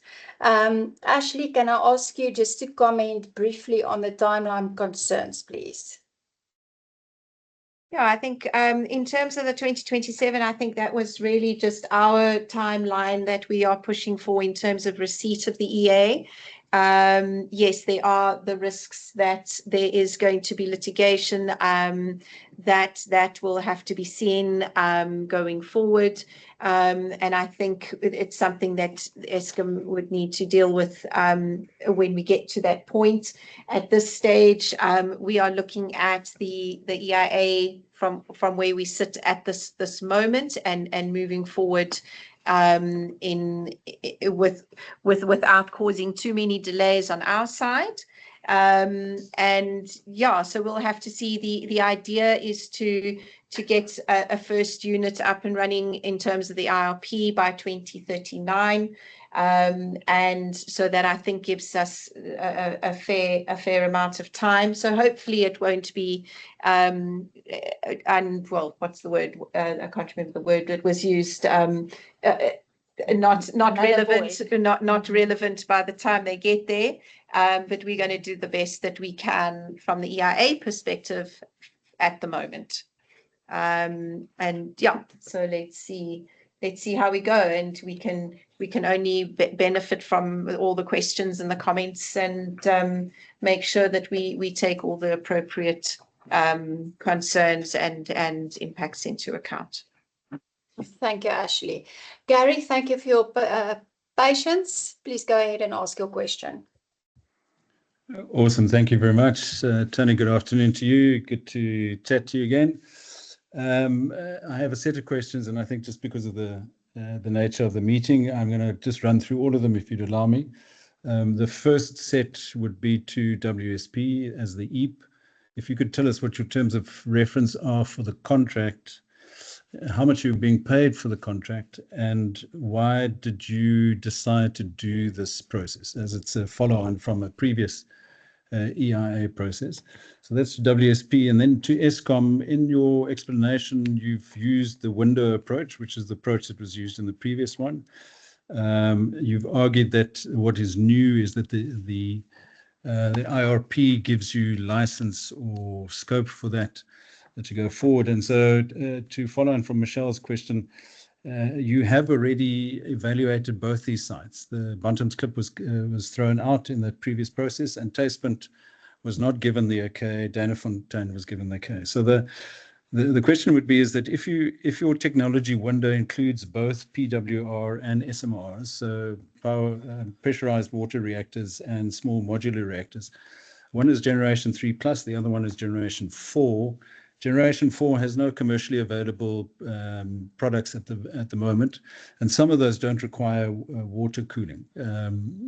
So the original decision taken in the 80s took place before Kuche. So I'm not sure how you included Kuche in the original site, the original site selection process before its existence. And the second thing is and that's Kuche Development Corporation, the IDZ in Gqeberha. And the second question would be is, in terms of water cooling, that was the original assumption, is that you needed lots of water and at a certain temperature, and that's why you didn't go into KZN and other areas, because of the temperature of the water. This all changes if you are including SMRs in your technology window, but there's nothing that's available. So you either are redoing an old process, and there should be no reason for that because you already have a decision on that, or you're including a new technology which is not ready to be evaluated. So you're jumping the gun in terms of that. And then can I just, someone spoke about the original study included the EIA, I think it is the site qualification stuff, if that could be shared with us, what the report was for the original study that took place in the 80s. And then just a final point is that you're expecting the public, there's extensive specialist studies there, and I'm not sure 15 to 20, I would assume. You're expecting that the public would be able to comment on that within 30-day period. The law sets a minimum standard, it doesn't set a maximum standard. So at this point, we would already require more time to be able to go through the specialist studies. We're not full-time employed in this. And we would certainly need that more than 2 days, a specialist study to be able to give any meaningful comment on those technologies. Thanks, Tony. Those are my questions. Thank you very much, Gary. I'm going to hand over to our team to respond. Please let me know if there are any questions that you didn't get, and I can repeat them to you. Thank you, Tony. So I'm going to do the easy one first, the last one, in terms of the time frames and the reviews. So that one is relatively respond to the EIA regulations do provide us with the opportunity to request the DFFE to extend the timeframes. We do have to receive approval from the DFFE for that. Unfortunately, the extension is only applicable, and we have clarified this with the DFFE. The extension will only be applicable to the EIA phase, as there's not a sufficient time. We can only, we can only request that extension once we are inside the formal application process. So we do intend requesting an extension of time for the EIA phase. Unfortunately, we will request that right up front, just after we've submitted the application form. Unfortunately, there's no time in the scoping phase to allow the DFFE enough time to respond to our request and still be able to meet the scoping phase timeframes. But we will be requesting an extension of time for the EIA phase, and we will then have to wait for their approval on that, and then we will be able to provide the public with the outcome of the DFFE's decision. So that was in terms of the timeframes. Deirdre, do you want to take some of those middle questions? Yeah, sure. So maybe I'll start with Cooper. Hi, Gary. I do recall you from the previous process. In terms of Cooker, it was covered in the previous EIA. So it wasn't in the first study that was done in the 80s. It was a question raised during the previous EIA process, and it was looked into and included in the EIA report for the previous study. So yeah, it was looked at. In terms of what is the other question you asked? Yeah, the different technologies. I'm going to ask Sadiqa to respond to that. In terms of the EIA, you were saying that Bantam's clip was excluded or was found not to be suitable. So Bantam's clip, certainly there were some constraints with Bantam's clip, but we're just going to go back to that and relook at it. And in terms of Taspint, it was not found to have any fatal flaws. It was an acceptable site. The department decided that Danafontein was a preferred site, and they gave those reasons in the environmental authorization. But certainly, Taspint was not fatally flawed. We've always said that we want to develop all the nuclear sites in the long-term future. We anticipate that there could be up to 10,000 megawatts of additional nuclear, and we have spent a lot of time and money identifying suitable sites. So we do want to use the Taspint site as well as the Danafontein site and Bantam's Klip site. In terms of the different technologies and the window approach, we have had a bit of discussion on that on the envelope. And we understand that internationally this process has been carried out and successfully. So we will obviously be taking note of your concerns regarding the technology being agnostic and not addressing all the issues. We believe that in terms of the envelope, we would be able to assess all the impacts. You did ask a couple of issues regarding SMRs and not yet commercially viable. I'm going to ask Sadiqa if he is able to comment on that at this stage. Sorry, Deirdre, before we hand over to Sadiqa, can I just ask you to indicate if that report that was done in the 80s, is that something that can be shared with participants? Yes, most certainly, and it was in the previous process as well, but okay. Yeah, we can share it. Thank you. And it was also dealt with in the previous process, so I'm not sure if you want to take into that into account. So in terms of, I just wanted to reiterate what Deirdre has mentioned. There was no fatal flaw identified on Taspint, so it is a suitable site capable of hosting a nuclear facility from the previous exercise. But the envelope approach that we have done in the previous round was specific to PWR technology. And we are still maintaining that, but also with the advent and the development that's happening around small modular reactor type technology, we're looking at including that into the envelope. And it's not technology agnostic, I wouldn't use that terminology, but it's really around specifying the requirements that the reactor would need to meet. And if the reactor does not meet that in terms of what we put in the envelope, it would fall outside the scope of the approval of the EIA if we have the EIA in place. So the inputs of the envelope is what the technology vendor would need to meet in their design of the plant. And those are the items we would spec appropriately in the commercial process to follow in on that. So that's what the envelope does. It provides us a range of requirements that the reactor design needs to meet, and there are different reactors out that have different performance characteristics, and they would need to demonstrate that they're able to meet our requirements within the plant parameter envelope that we would specify. In terms of the maturity of the SMRs, there are quite a few out in the market. The individual did make the comment around that, but there are 2 operating small modular reactors in the world currently, and there is construction currently happening in Canada on a small modular reactor. So there is developments in the construction of new reactors that's currently underway in different parts of the world. We are monitoring those as they are progressing. So although not all of them are commercially available, we know of at least 2. There's another one that is currently under construction, and there's quite a few others in different stages of construction that we are trending and tracking. Thank you. Thank you, Sadiku.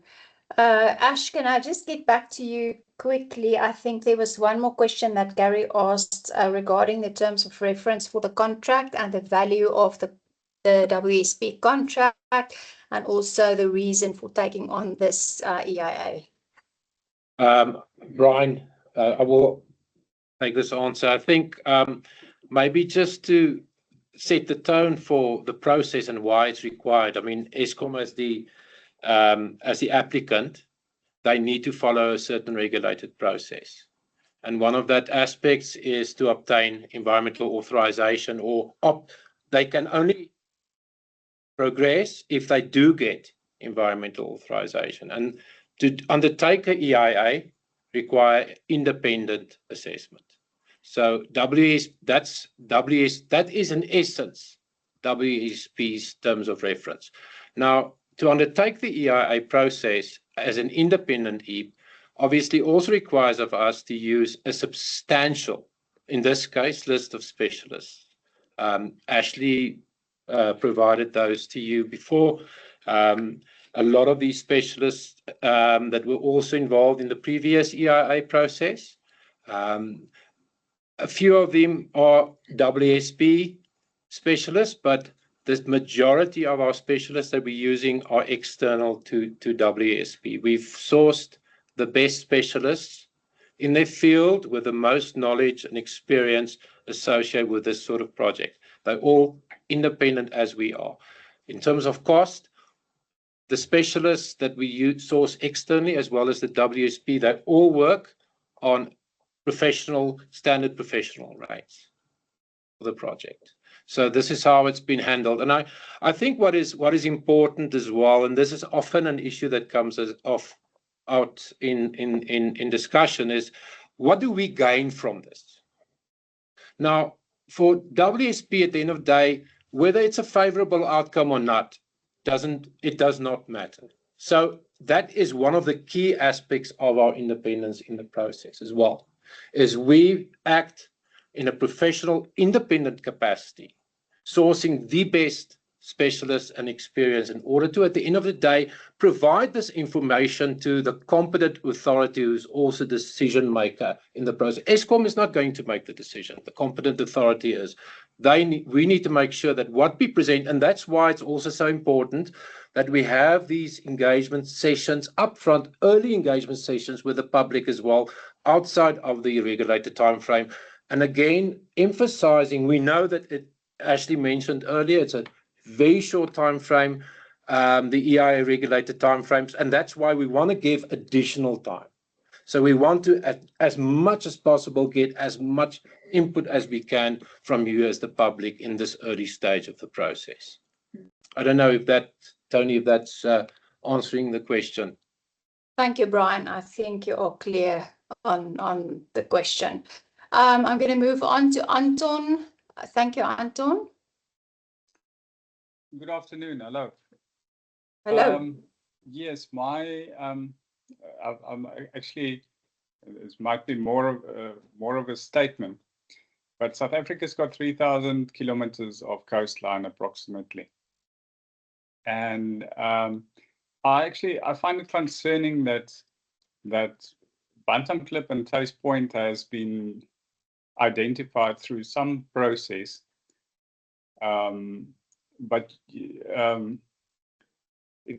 I mean, if this is really the best spots in this whole 3,000 kilometers of coastline, it should be quite a simple answer to just say, yeah, it's the best spot because of this and this and this reason. There should be some major reasons. And so far, all you've done is refer to a huge report. I'm sorry, I don't buy that. There should be some really extraordinary circumstances that makes this such a good spot. And I haven't heard that yet.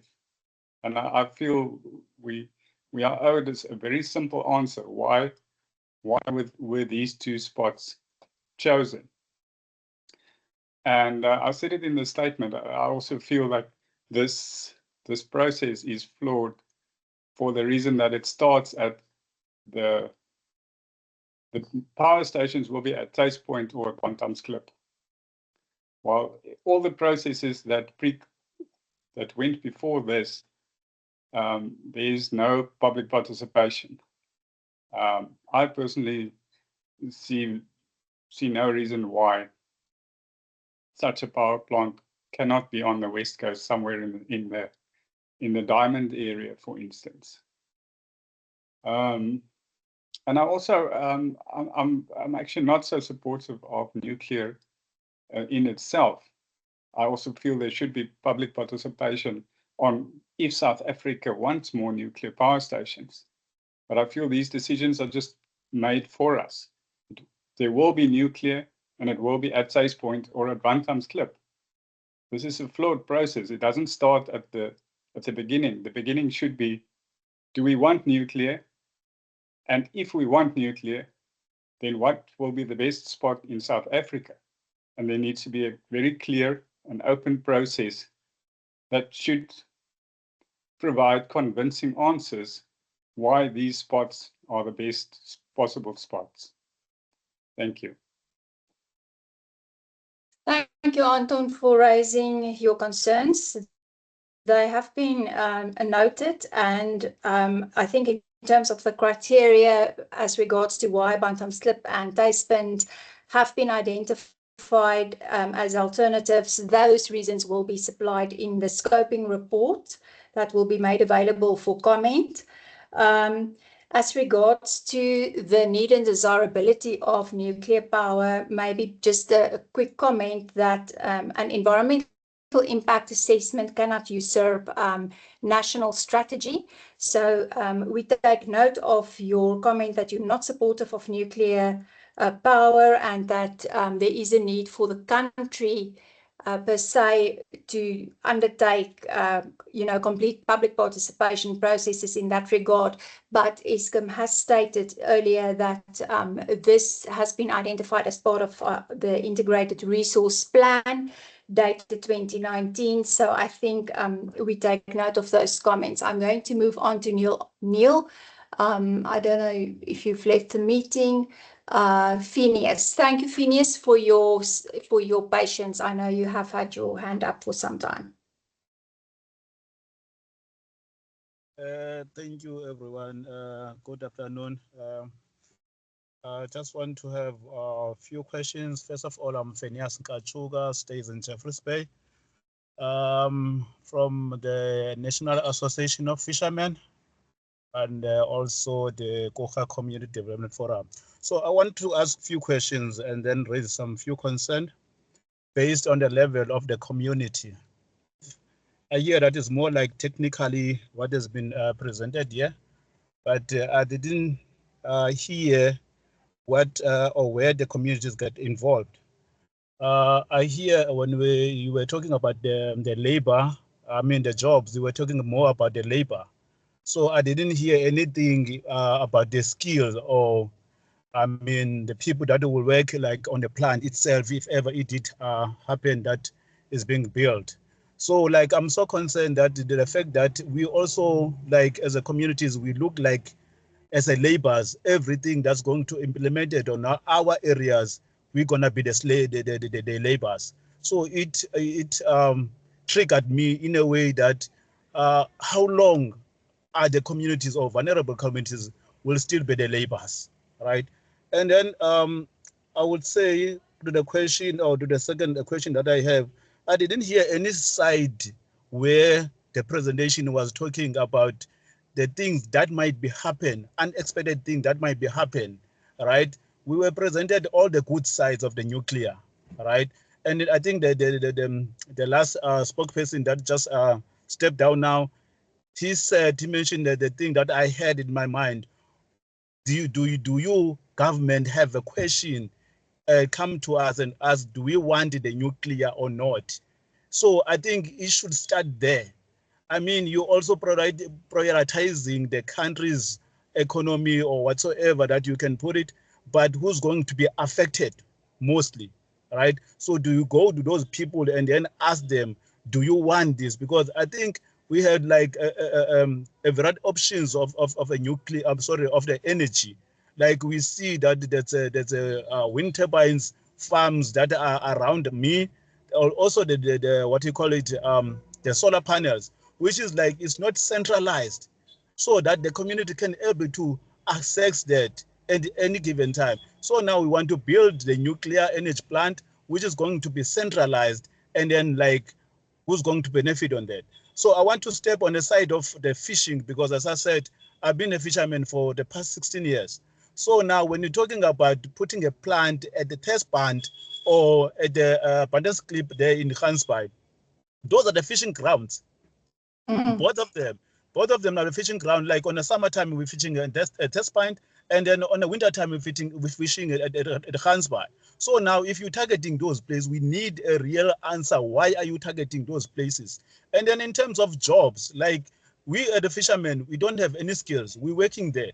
And then if you know Jeffreys Bay, here we survive with fishing. We survive with tourists. So now if you come and put a plant here, which tourists are still going to come on our blue ocean?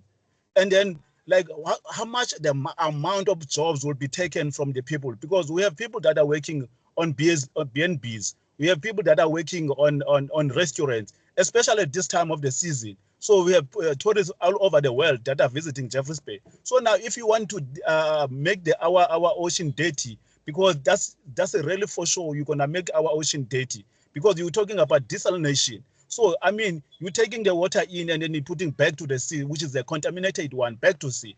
And then you're killing the smallest fish that you can't able to see. You can only see by a microscope. So those smallest fish are the ones that are being eaten by the biggest one. So as a fisherman, I've been surviving with the fishing for a very long time. So what are you going to do? What is your exact plan? So you're talking about you bringing jobs to the people, but how many jobs are going to be taken out of the people before you can bring these jobs that you're talking about? So I'm talking to that perspective where we're going to be affected as a communities. I don't think the government or the technical side of the government do look at us as a vulnerable communities. You also, I mean, you talk about you guys, and then you take a decision on behalf of us, not knowing what we want as a community. You should come to us first. It has to start by us. And then we say, we want this, we don't want this. We know what is good for us as people. Not the government will do what is good for the country. And like, I mean,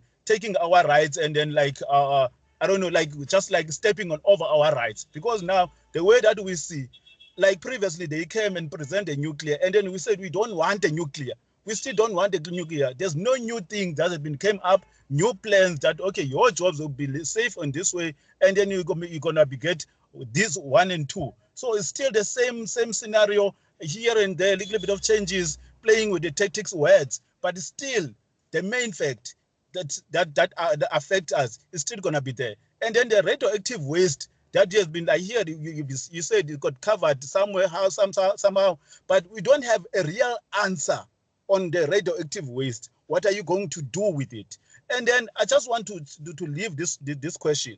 When you're talking about the nuclear plant, how much is going to cost, right? And then how much is going to affect us, which is going, the consumers, in terms of the pricing, right? So because if ever you would say it's the cheapest one, maybe I can listen. But I want to know from you, compare from wind turbines, solar panels, and then compare with the nuclear. Which one is expensive?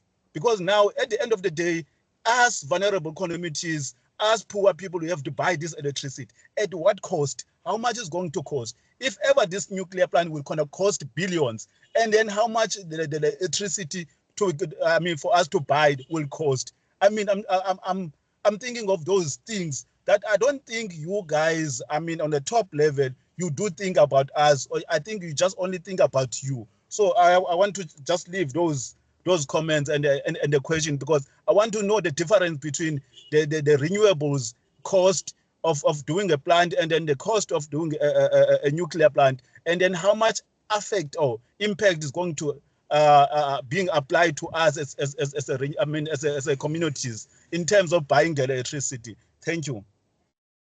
Thank you, Phineas, for raising your issues and your concerns regarding this proposed nuclear project. I just want to emphasize again that early when we started with this meeting, we did indicate that this is an early information meeting where WSP is sharing and Eskom is sharing information about this proposed project. And it's really welcoming to hear that the National Association of Fishermen are present in this meeting, and we look forward to engaging with you after this meeting to understand exactly how best to involve the fishermen community during the public participation process. We did mention that this early information meeting is part of the pre-application phase, so the formal EIA process has not started yet. I'm going to ask Ashley just to channel the questions for me in terms of the need and desirability, and then also how the social impacts will be addressed in this environmental impact assessment. And maybe just also a brief, I think the need and desirability is something that Eskom can, or Ash can comment on. Could I please ask you to respond? Yeah, thanks. I'll just respond on the need and desirability. So, there has been a bit of discussion on the IRP this afternoon, and certainly the IRP alone is not the only document or policy that determines the energy mix. There's a lot that goes into the IRP itself. The IRP is also open to public engagement, and it has recently been published, I think in the last 2 months. The latest one was published, and there was a considerable amount in 2 rounds of public comment that influenced the outcomes of the IRP. But it does provide a basis for the country in terms of the energy mix that's required and where the country is going in terms of electricity supply. And therefore, it also provides a basis for Eskom to carry out these studies and to investigate the development of nuclear as one of the technologies based on the outcomes of the IRP. I just wanted to quickly say, Phineas, excellent questions, and I'm sure Ash will give you a response now, but rest assured all of your questions are really good, and hopefully we will be able to answer them in more detail than you're expecting by the end of this process. Thanks. Thank you, Deirdre. Ash? Brian. Will answer much.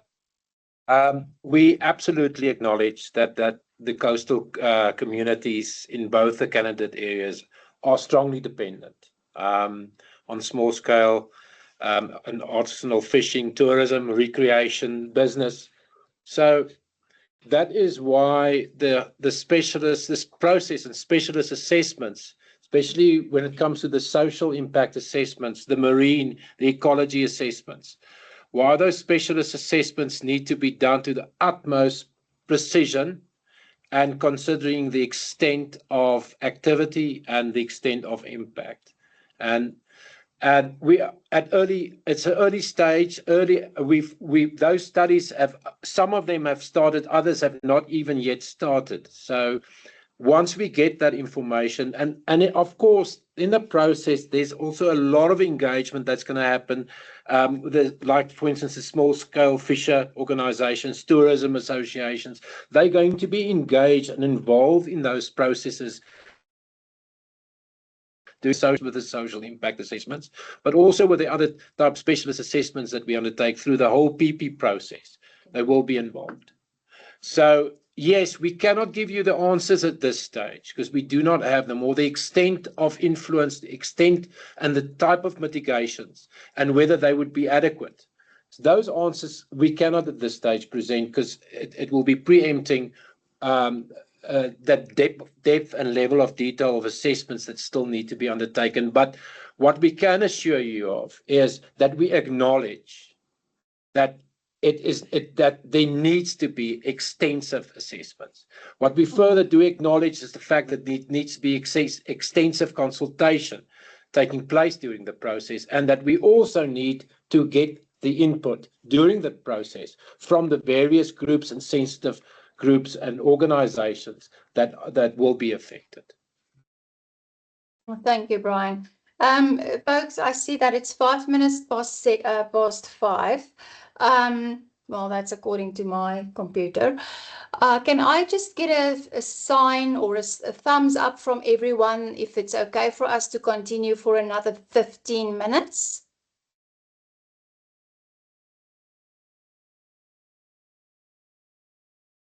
Thank you. Neil Anderson. Sorry, Neil, I could not see your hand was still raised on my end. So forgiveness if I have skipped you in order to get to a next stakeholder. You can go ahead, unmute, please.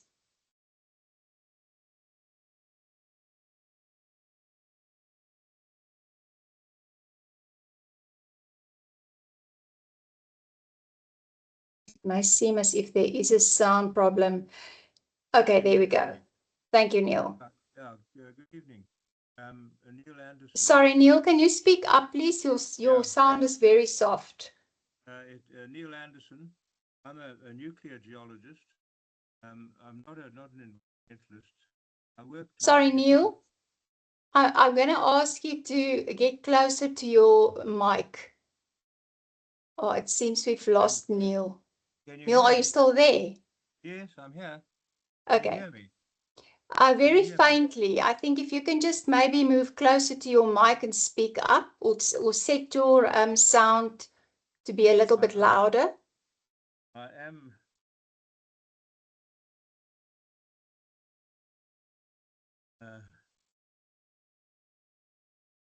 Can you hear me? Yes, that's better. Thank you. Is that better? I'm not an environmentalist. I'm a nuclear geologist, and I worked for the Atomic Energy Corporation for 17 years.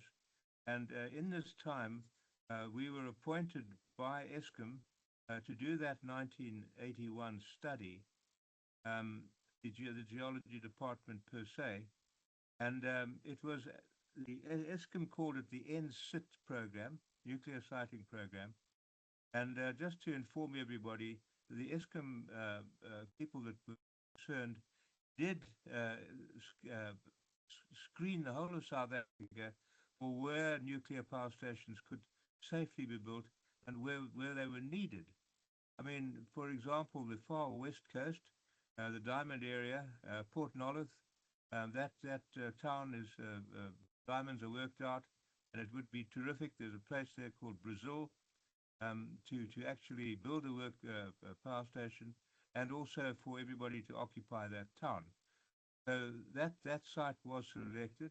And then if you go down the coast, towards Cape Town, you are very, very remote, and they looked at the power distribution lines, growth points, and number of people and roadways and that sort of thing. And then you pass Coburg, which the Danafontein site, where the two 1,000 megawatt reactors are. And then we came down the coast to Cape Agulhas for Bantam's Klip, and then round the coast again to Tace Punt. And that in those years, there was a massive development that was planned for the Kucha area. So that power station was established in order to support refineries and to support the industry that was going on. There was also access, the distribution network was very important, getting power into the grid. Far west coast, it would have been too far, but from Port Nolloth upward, the power could have gone into Namibia, which was the plan, and also to anchor that part of the Eskom grid to support Sishen and those mines. Then we looked also at a site called Karikwa, which was going to be a Atomic Energy Corporation site for the testing of fuel rods, which were enriched at Velindaba. And then up the coast, Transkei at those times was out because it didn't belong to South Africa. And then one got on to Margate and the holiday areas, which were also just not acceptable. And higher up, well, Zululand, northern Zululand and Pangeni area, I don't know if people are aware that there's a massive fault there. And one of the largest earthquakes that has ever happened in the last 100 years happened there. It's an extension of the East African Rift Valley, and there's a massive fault coming down the coastline. But my intention is that I have worked on all of these sites as a geologist, as a structural geologist, as a near tectonicist. I've studied the seismicity, and I still have, after these 15 years of time, I still have all the reports in my possession. And I was also responsible for making big colored maps that I hope are still around. I just want to offer my assistance to WSP to assist in the geology and in particularly the seismotectonics. Somebody mentioned earlier that Kucha had a problem with a fault. That's a Bovian's Klip fault, which I don't think is active, and I did quite a big study on that whole fault system. So all I want to say is that I want to offer my service to these reports that I have. There are 10 of them, that I can get them into the system, and that I can talk to the specialists involved with these studies. Thank you. Thank you very much, Neil. Appreciate your rich perspectives and your experience that you have shared with our participants. Can I just confirm that you have completed the attendance register, or that you scanned the QR code so that the team can get in contact with you if necessary? You could just give me a thumbs up. Okay, you are registered. Excellent. Yes. Thank you. Thank you very much for that. I appreciate. Gary. Yeah, Tony, thanks very much. Just to come back to the previous questions that I raised, I've put it into the chat. I don't know if your panelists have been following that.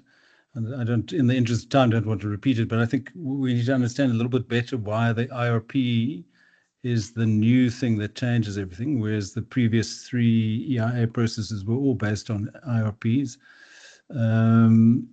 WSP has skirted the questions that I asked. You haven't answered them, and I'd appreciate a straight answer. And then in terms of the original siting that the gentleman now has just considered, NMU's geology department found a fault line under Kucha, under Tace Punt. That report doesn't seem to be public. But technology has changed substantially in the 40 years, well, now it would appear that it's 45 years since the study was done. It doesn't make sense that you're reliant on old technology, pre-NEMA, pre-Constitution, pre-Kuche IDZ, etc., to make a decision that impacts lives for the next 1,600 years. Thank you. Thank you. Thank you, Gary. Brian, would you like to comment? Well, I just want to understand the question that we didn't respond properly. If you can maybe just expand on that. On the cost Brian, aspect. On the cost aspect. Yeah, so Brian, I'm assuming, sorry, I'm assuming that you're from WSP. So the question That's right. to you, the previous EIA process took 3 reiterations and 10 years to complete. Yes. Your timeline suggests this is completed in a year. The concern would be is whether you, in terms of your terms of reference, have the ability to go beyond that timeline and whether you have the budget to do that.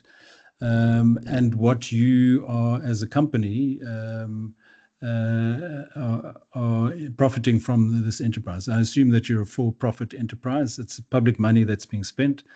I think that that's a reasonable question to ask of yourselves. Yeah. No, of course. I think from a time frame perspective, obviously it's a regulated time frame that we have to follow. It doesn't mean that the environmental authorization or there could be subsequent to our submission.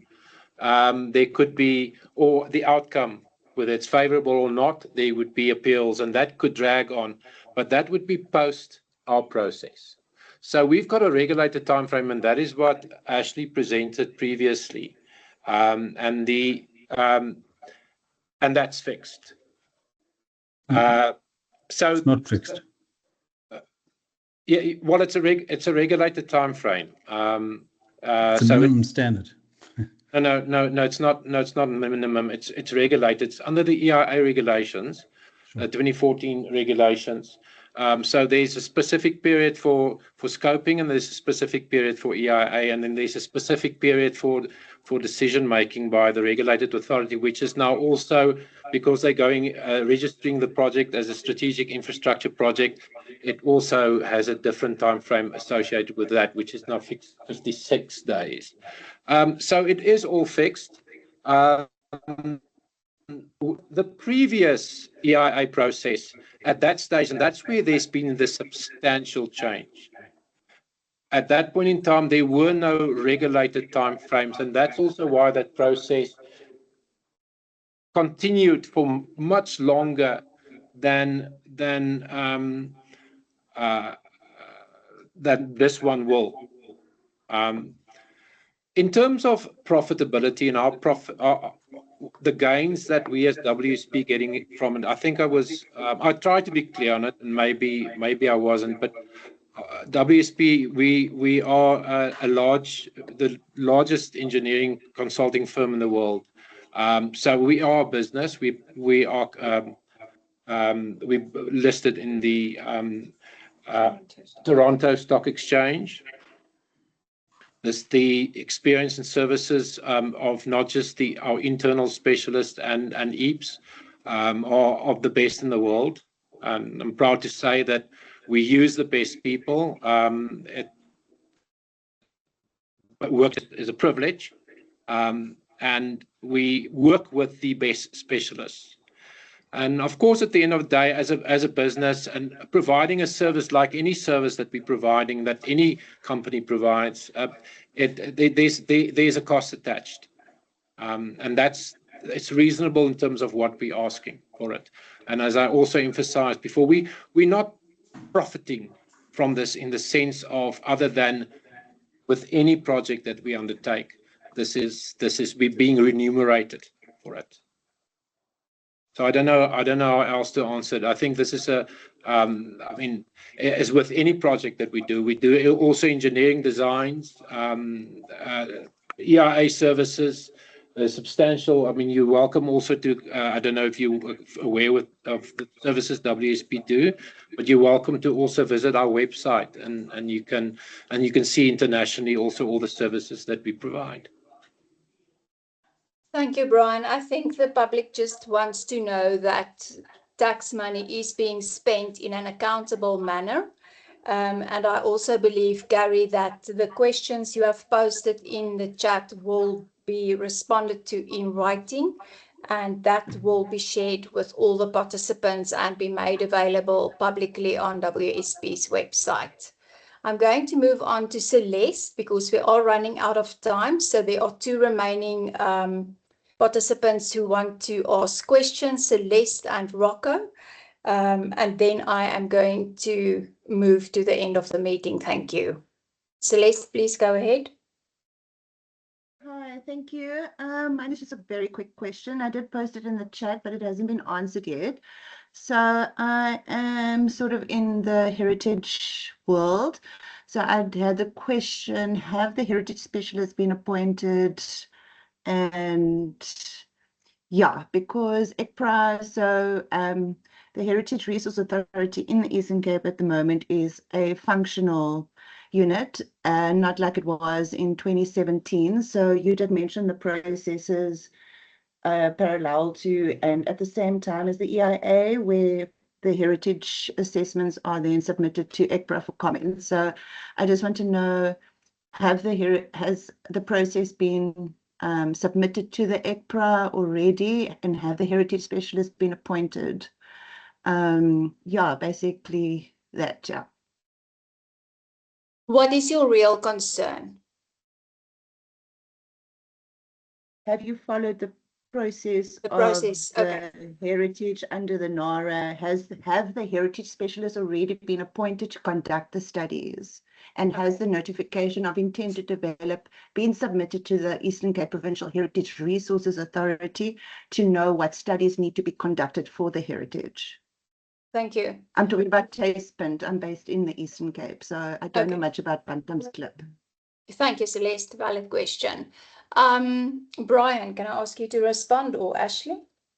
Yeah, I can take that one. So yes, the heritage specialists have been appointed already. They will be starting their baseline work with site visits in January. They are fully aware of the process that needs to be followed.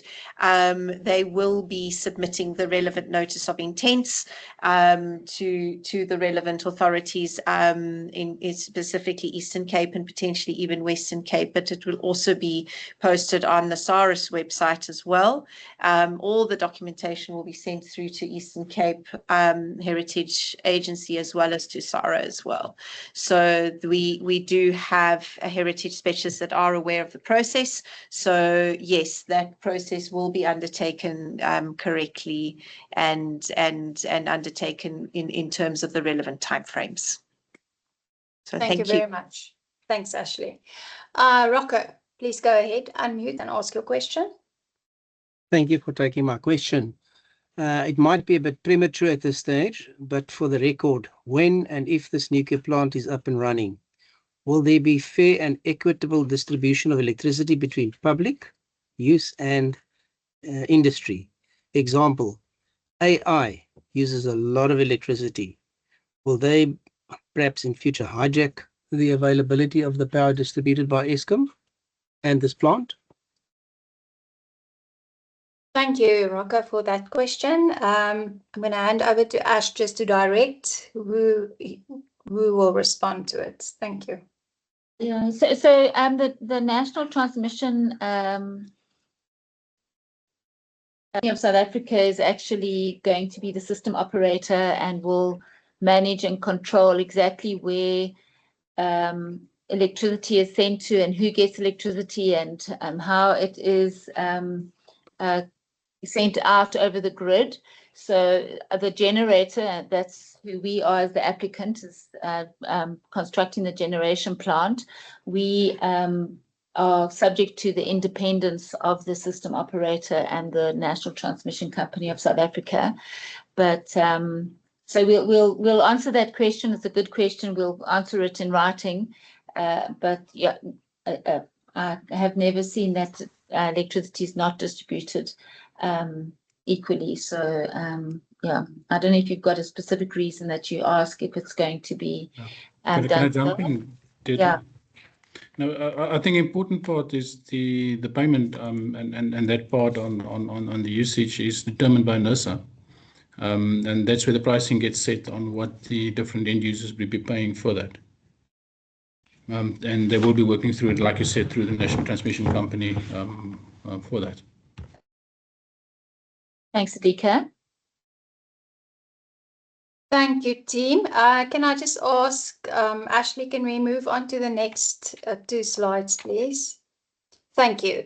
I would just like to thank everyone for their active participation and for logging your questions and comments in the chat. We'd like to hear from you. Please continue to share your concerns, questions, or any suggestions you may have regarding the nuclear power plant and the EIA process, as well as the public participation process. Remember to scan this QR code so that we can reach out to you with progress and information about the project. Alternatively, you are welcome to send an email. I'm just going to read out the email address for those of you who may need to hear it. nuclear-pp for public participation.eia@wsp.com, or you are welcome to contact WSP at 011 254 4800. There's also a couple of questions that form part of this presentation. If we can move to the next slide. I just want to highlight that there will be several opportunities to comment during the scoping and EIA phases. Please tell us about groups or communities we must speak to.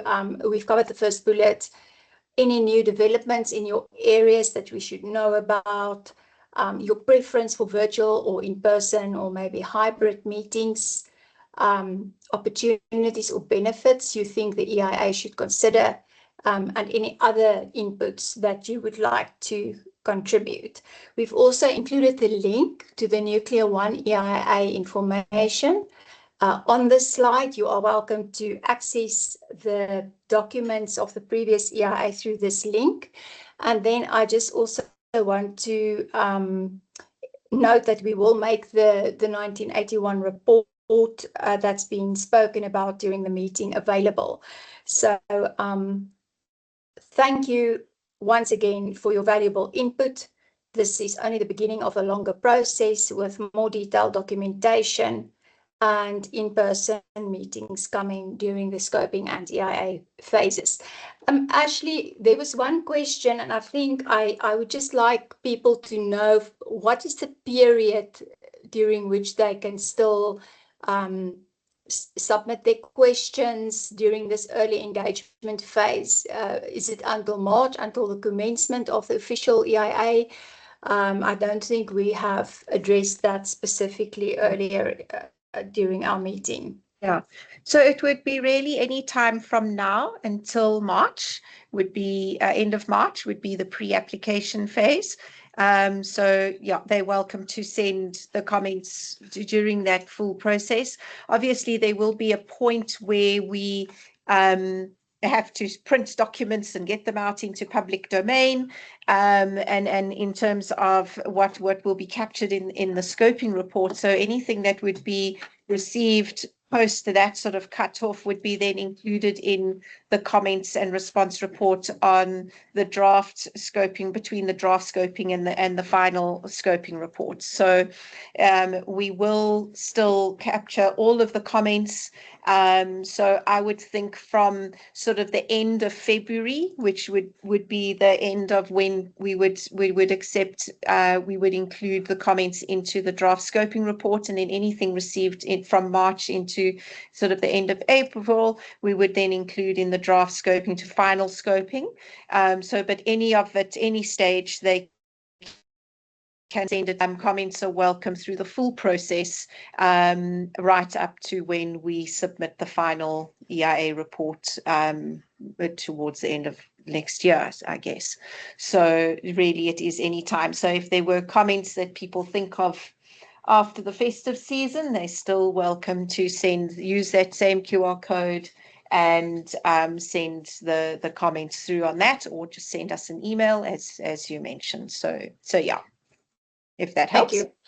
100%. Thank you. I think that clarifies that question that was asked. So thank you once again, everyone, and we will share the recording of this meeting via WSP's website, and we will also make available this presentation to everyone that has attended this meeting or that has indicated that they are interested. Just a last word from me. If you know of people who would like to still attend, there's another early information sharing meeting tomorrow evening via a link that was provided. If you are interested or you know of friends that would like to attend, please share the information with them. The meeting will be from 6:00 p.m. until 19:30 or 7:30 p.m. So you are welcome to also join that session again. Thank you for your time and enjoy your evening. This meeting is closed. Bye-bye.